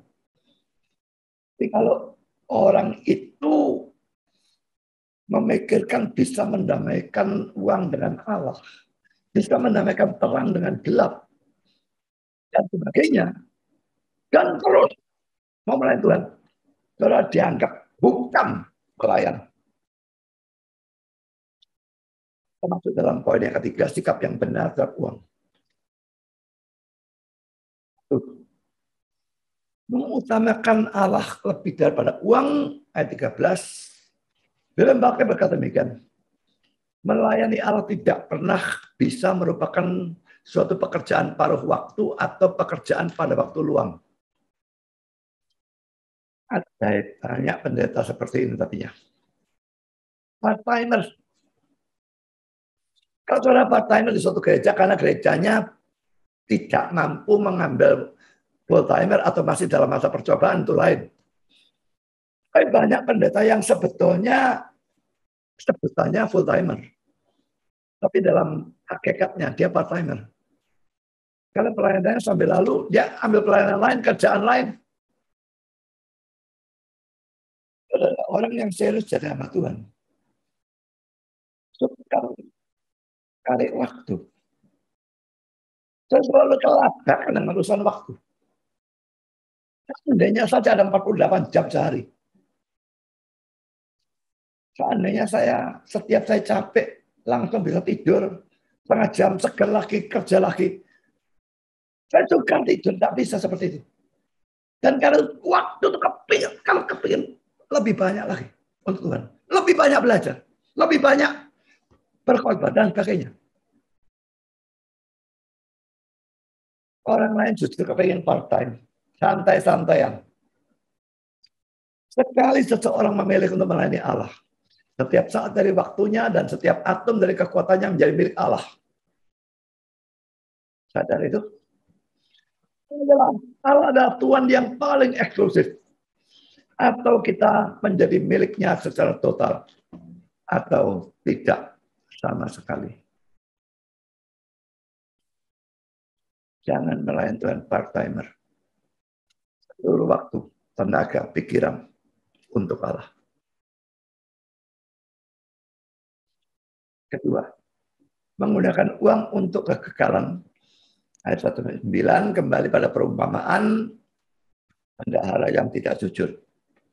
Pada poin A, ayat 1-8a merupakan satu perumpamaan.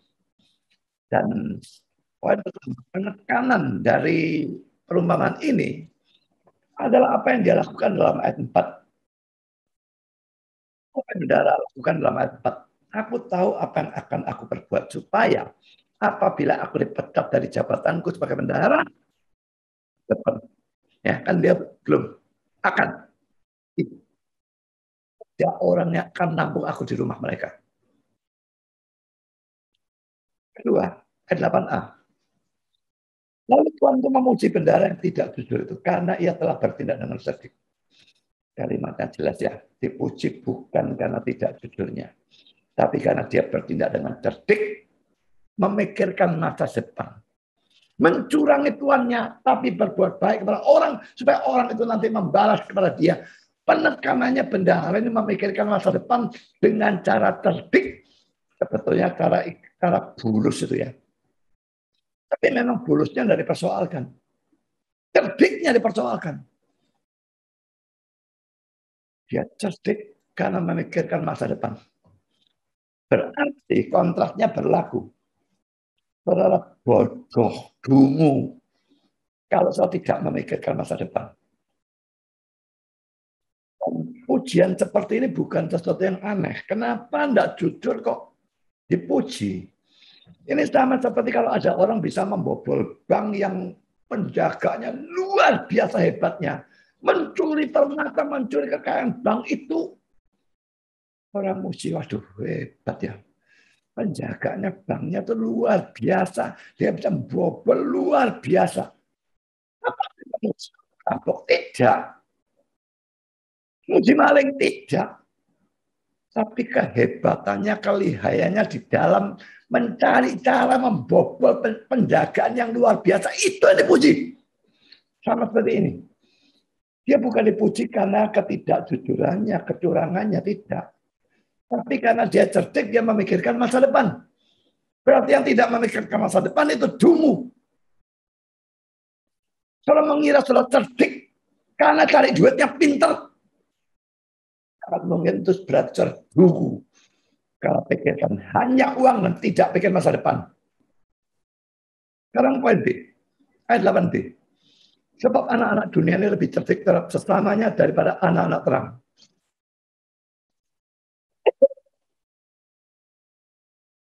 Maksudnya, saudara, anak-anak dunia ini lebih rajin atau lebih serius atau lebih pintar dalam menangani hidup ini. Ya, penggambaran itu, si bendahara itu kan orang dunia kalau mikir seperti itu. Toh.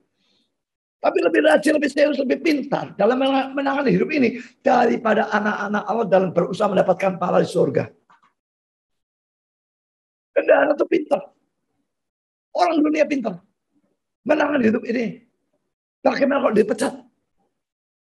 Berbuat apa? Mungkin juga pejabat-pejabat korupsi sebanyak-banyaknya. Dan mereka pintar. Simpan di bank luar negeri, tidak tahu disembunyikan dalam bentuk bagaimana.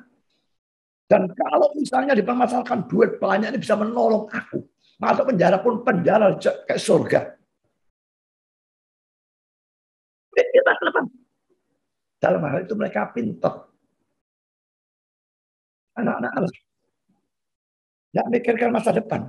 Lebih goblok daripada anak-anak dunia.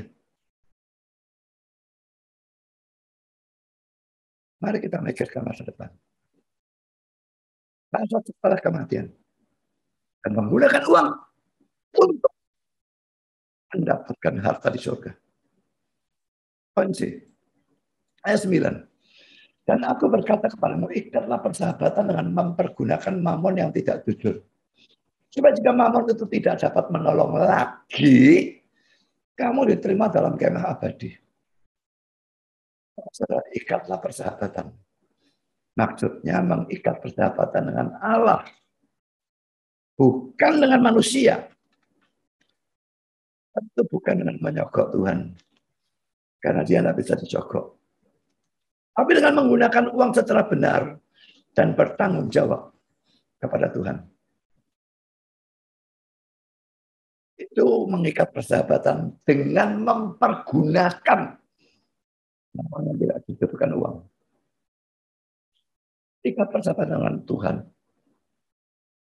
dengan menggunakan uang secara benar. Poin kedua, contoh negatif. Orang kaya dalam cerita Lazarus dan orang kaya. Ceritanya dekat sekali letaknya dengan cerita yang sedang kita bahas. Kan kalau jelas bahwa tujuan pemberian cerita itu adalah untuk menekankan atau memperjelas hal ini. Orang kaya yang bodoh juga dalam Injil Lukas, tapi sebelum teks yang kita bahas. Lukas 12. Lalu pemuda kaya, Lukas 18-27.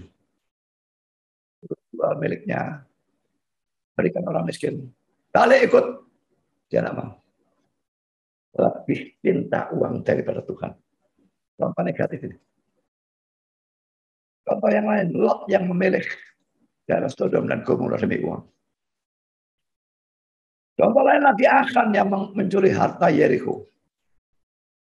Contoh lain lagi Gehazi yang mendustai Naaman demi harta atau uang. Sudah sangat banyak. Lot ini orang percaya, saudara. Tapi ketamakannya menguasai dia secara sangat hebat.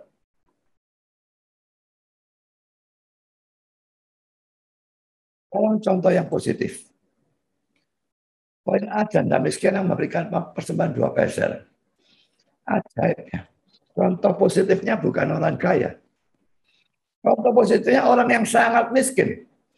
Lukas 21:1-4, ketika Yesus mengangkat mukanya, ia melihat orang-orang kaya memasukkan persembahan mereka ke dalam peti persembahan.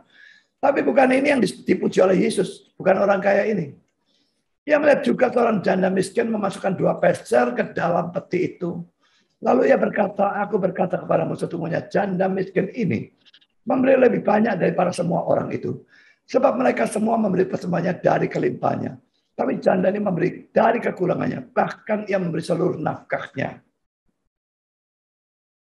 Ini satu pelajaran baik untuk orang kaya maupun orang miskin dalam memberi persembahan. Orang kaya dan memberikan banyak. Jutaan, puluhan juta, atau ratusan juta, atau miliar. Jangan bermegah. Karena Tuhan melihat itu dari yang tersisa. Jadi 1 miliar, kalau tersisa 1 triliun, pemberian saudara itu tidak ada artinya. Persentase antara yang saudara berikan dan yang masih ada, itu yang dipikirkan. Nah, janda miskin ini cuma beri 2 peser itu tidak ada artinya. Tapi dia punyanya cuma itu, berarti 100% diberikan. Kalau pada hari itu tidak ada orang bermurah hati berikan dia makan, dia harus puasa. Jadi, yang kaya jangan sombong kalau memberi banyak. Yang miskin, jangan minder kalau bisanya memberi sedikit. Tuhan tidak lihat besar kecilnya, dia lihat perbandingan antara yang saudara berikan dan yang ada pada saudara. Poin B. Perempuan-perempuan yang melayani Yesus dengan kekayaan mereka, ini juga contoh yang positif ya. Lukas 8-3. Tidak lama sesudah itu Yesus berjalan keliling dari kota ke kota dan dari desa ke desa untuk memberitakan Injil kerajaan Allah. Kedua muridnya bersama-sama dengan dia dan juga beberapa orang perempuan yang telah disembuhkan dari roh-roh jahat atau berbagai penyakit, yaitu Maria yang disebut Magdalena yang telah dibebaskan dari 7 roh jahat, dan Yohana istri Kusa bendahara Herodes, Susana dan banyak perempuan lain. Nah, perhatikan sekarang. Perempuan-perempuan ini melayani rombongan itu dengan kekayaan mereka.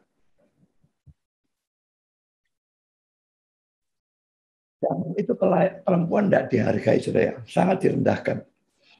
Mereka mau memberitakan Injil, mau berkhotbah, nggak boleh, nggak dianggap sama siapapun.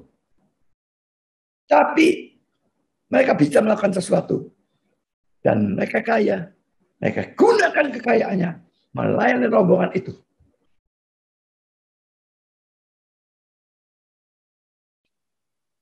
Contoh yang lain, Musa. Ibrani 11:26. Ia menganggap penghinaan karena Kristus pakai kekayaan yang lebih besar daripada semua harta Mesir. Sebab pandangannya ia arahkan kepada upah. Di Mesir, coba ditinggal di Mesir saja loh, dia angkat anak putri Firaun.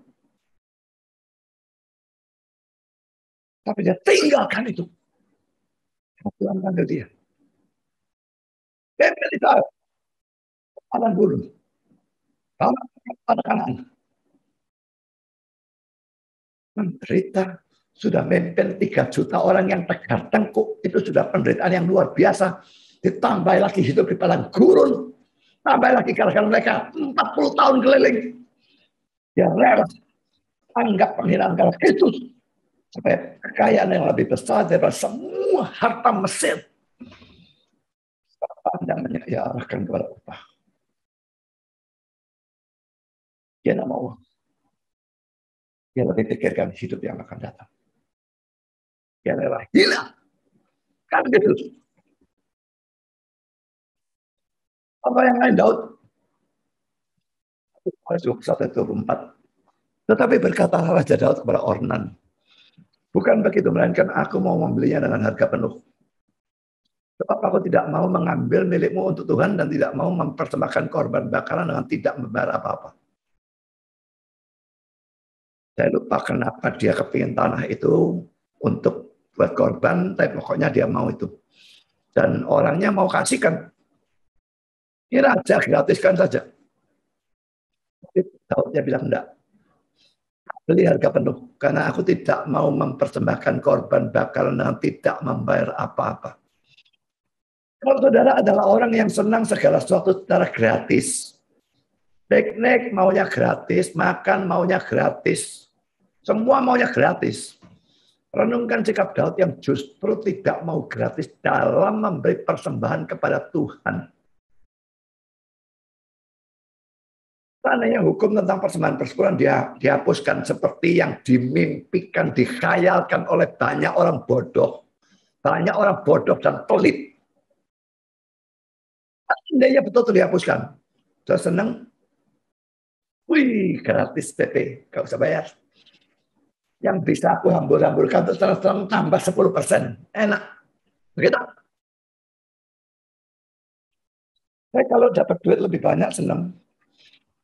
Karena saya bisa memberi persepuluhan lebih banyak kepada Tuhan. Saya serius dengan hal itu.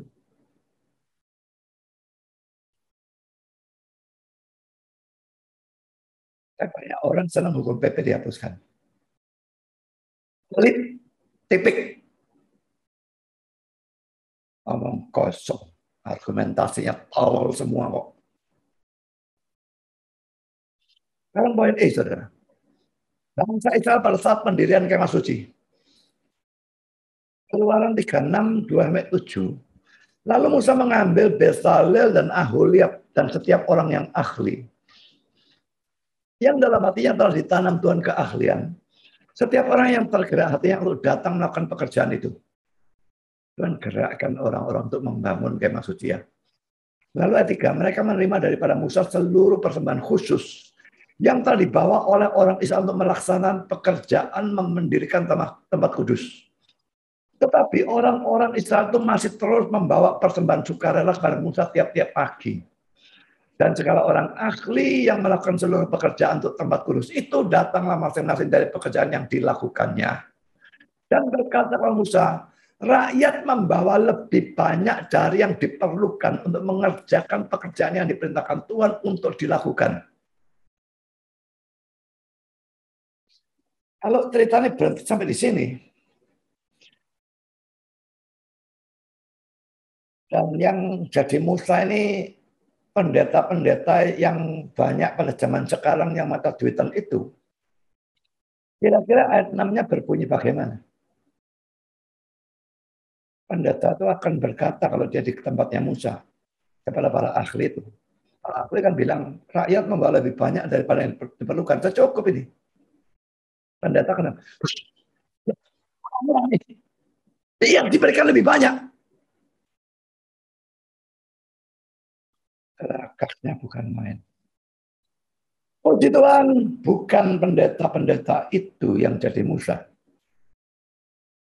Musa bukan orang mata duit. Nah, kekayaan masjid dibuang kok. Ayat 6 perhatikan sesuatu yang luar biasa mulia ayat 6 dan 7 ya. Lalu Musa memerintahkan supaya dimaklumkan di mana-mana di perkemahan itu demikian.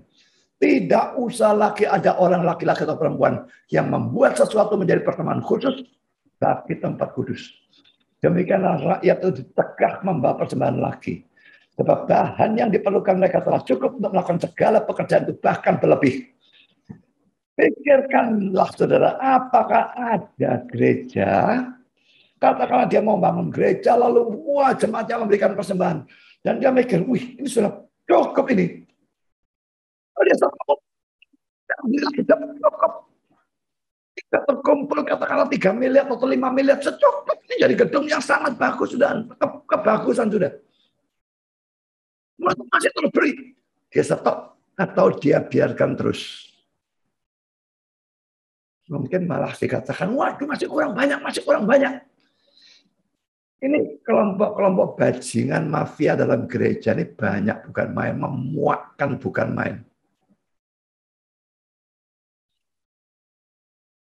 Sebagai penerapan saudara bisa juga menggunakan kekayaan saudara untuk Tuhan. Misalnya dengan memberi persembahan untuk pembangunan gereja. Atau dengan membantu orang miskin khususnya dalam kalangan Kristen. Tidak harus untuk membangun gereja, tapi bisa. Bisa juga untuk bantu orang miskin. Masa pandemi ini banyak orang jatuh miskin. Bukan karena kesalahan mereka. Karena pandemi ini menghancurkan pekerjaan mereka. Hanya yang bisa ditolong, saudara. Kalau duitnya cukup menolong semua, ya tolong semua. Tapi tidak mungkin kan. Dalam hal bisa menolong sebagian, kita harus mengutamakan sesama Kristen yang sungguh-sungguh.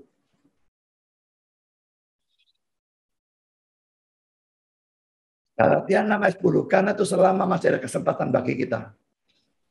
Malah kita berbuat baik pada semua orang. Mari berbuat baik kepada semua orang. Ini betul-betul semua orang. Tapi terutama kepada kawan-kawan kita seiman. Jadi kalau duitnya terbatas, utamakan saudara seiman. Bukan orang yang non-Kristen. Saudara, orang yang mau menggunakan uang dengan baik, justru akan diberkati Tuhan dan sebaliknya. Jangan takut menggunakan uang untuk kebaikan yang pokoknya sesuai dengan Tuhan. Apakah untuk pembangunan gereja, dan pembangunan gereja itu gereja yang baik, yang bagus. Bukan gereja sesat. Sering ada dimasukkan Facebook gereja, dianjurkan orang. Tapi dari merek gerejanya, saya sudah tahu nih gereja sesat. Dia adalah dianjurkan, mereka gubris lebih bagus, mereka sesat dianjurkan. Tidak, saya dukung gereja yang sesat. Kalau saudara mau menggunakan uang untuk gereja yang baik. Membantu orang nomor satu orang Kristen dulu. Karena saat ini banyak sekali orang Kristen.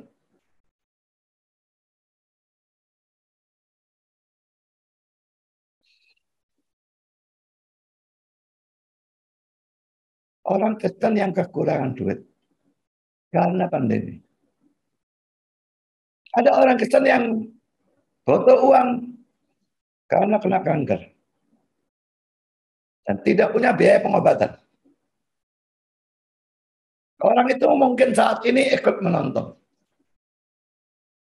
acara ini. Saya sedang mikir-mikir untuk menggalang dana di Facebook untuk orang ini. Saya tidak akan sembarangan menggalang dana, saudara. Pertama jelas saya harus tahu orangnya memang betul-betul mengalami itu dan dalam hal ini saya memang tahu dia kena kanker, butuh banyak uang untuk terapi dan sebagainya. Itu pun belum tentu bisa sembuh. Tapi kita biarkan saja supaya dia mati, begitu.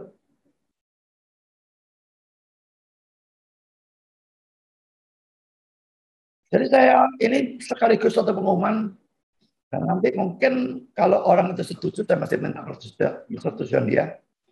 Kalau dia mau, saya masukkan Facebook.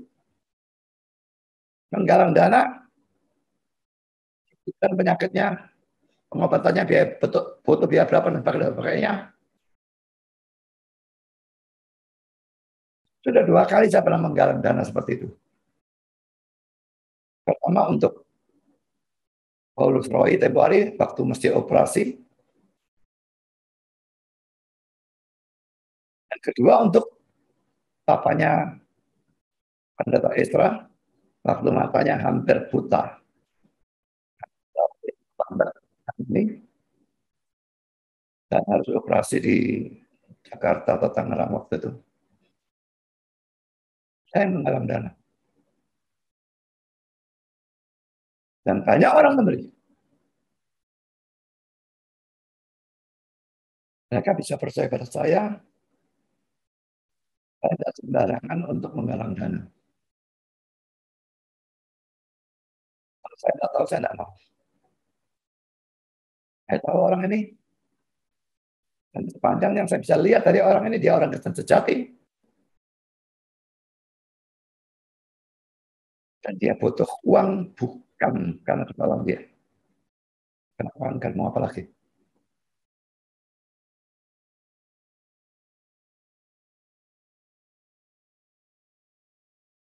Mau kalian membantu dia kalau nanti saya masukkan pengumuman. Mungkin saya akan pakai rekening saya. Berapa ya? Saya akan bertanggung jawabkan semua. Kalau saya pakai rekening gereja, setelah saya tidak tahu. Saya akan pasti berikan kepada orang itu. Dan nanti akan ada uh,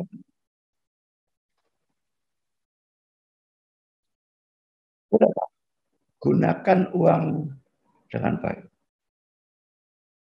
Menjadi miskin karena menggunakan uang untuk gereja, apakah untuk menolong orang yang memang layak ditolong. Mari kita lihat dan kita akhiri khotbah ini dengan 2 ayat ini. Amsal 11 ayat 24. Ada yang menyebar harta tetapi bertambah kaya. Memang secara luar biasa namun selalu berkekurangan. Artinya ya nyebar harta ini bukan nyebar sembarangan. Dihambur-hamburkan bukan itu. Tapi nyebar harta mungkin untuk nolong orang. Tuhan malah berkati jadi tambah kaya dia. Tapi menghemat luar biasa dengan pelit dan mau nolong. Padahal orangnya layak ditolong. Ya Tuhan tidak berkati sudah. Lalu akhir Amsal 19 ayat 17. Siapa menaruh belas kasihan kepada orang lemah? Dalam hal ini orang yang kanker tadi itu saya anggap sebagai orang yang lemah. Khususnya dalam keuangan. Dia butuh uang. Siapa menaruh belas kasihan kepada orang yang lemah? Memiutangi Tuhan. Bayangkan Tuhan berhutang kepada orang yang menolong orang lemah itu. Kondisinya menjadikan yang akan membalas perbuatannya itu. Tapi ingat ya Tuhan tidak selalu membalas uang dengan uang. Kalau berikan persembahan 5 juta tapi mikirkan uang Tuhan balas 10 juta. Ini jiwa dagang, jangan berilah. Tuhan bisa membalas dengan cara itu kalau dia mau. Tapi Tuhan sering kali juga membalas dengan memberikan secara rohani. Damai, sukacita atau apapun saya tidak tahu.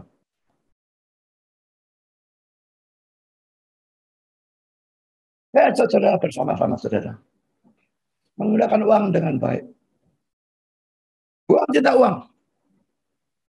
Tapi apa? Mati-matian berjuang.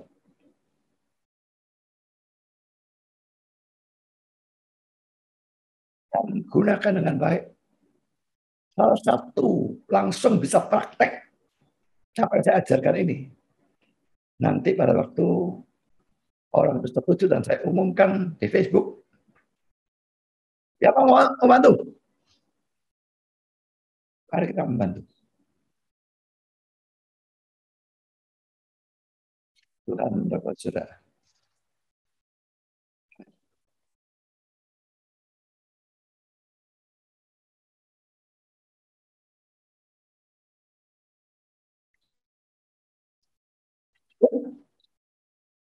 Mari kita berdoa. Bapa di surga, terima kasih bahwa kami sudah boleh mendengar sebagian firman. Dan Tuhan, kami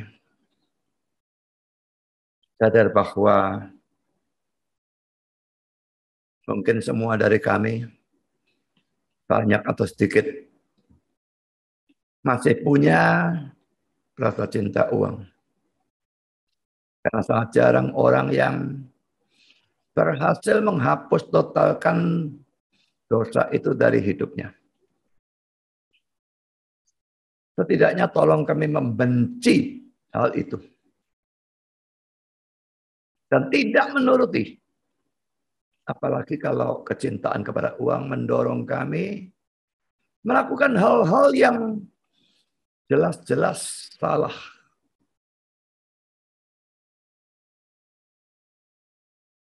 Mempergunakan segala macam cara, halal atau tidak halal, untuk mendapatkan uang. Tolong Tuhan berikan kami kekuatan dan sadarkan kami supaya kami tidak menuruti. Dan juga pada waktu kami menggunakan uang. Ada contoh-contoh negatif yang banyak. Tapi juga ada contoh-contoh yang positif. Tolong kami meniru yang positif dan bukan yang negatif. Dan telah diceritakan oleh hamba-Mu, ada satu orang saudara seiman. Mungkin semua tidak mengenal sama sekali orang ini. Hamba-Mu sendiri tidak pernah ketemu secara pribadi. Kenal melalui Facebook. Tapi cukup kenal. Aku percaya bahwa keadaannya memang seperti yang diceritakan. Dia butuh uang bukan karena kesalahannya, tapi karena penyakit kanker. Kami berdoa untuk dia dan pengobatannya. Kami berdoa untuk dia dalam urusan keuangannya. Supaya ada orang-orang yang mau membantu. Supaya pengobatan bisa dilakukan, diteruskan. Berhasil atau tidak, semua di tangan Tuhan. Jadi kami berdoa Tuhan supaya uangnya Engkau cukupi, pengobatannya Engkau berkati.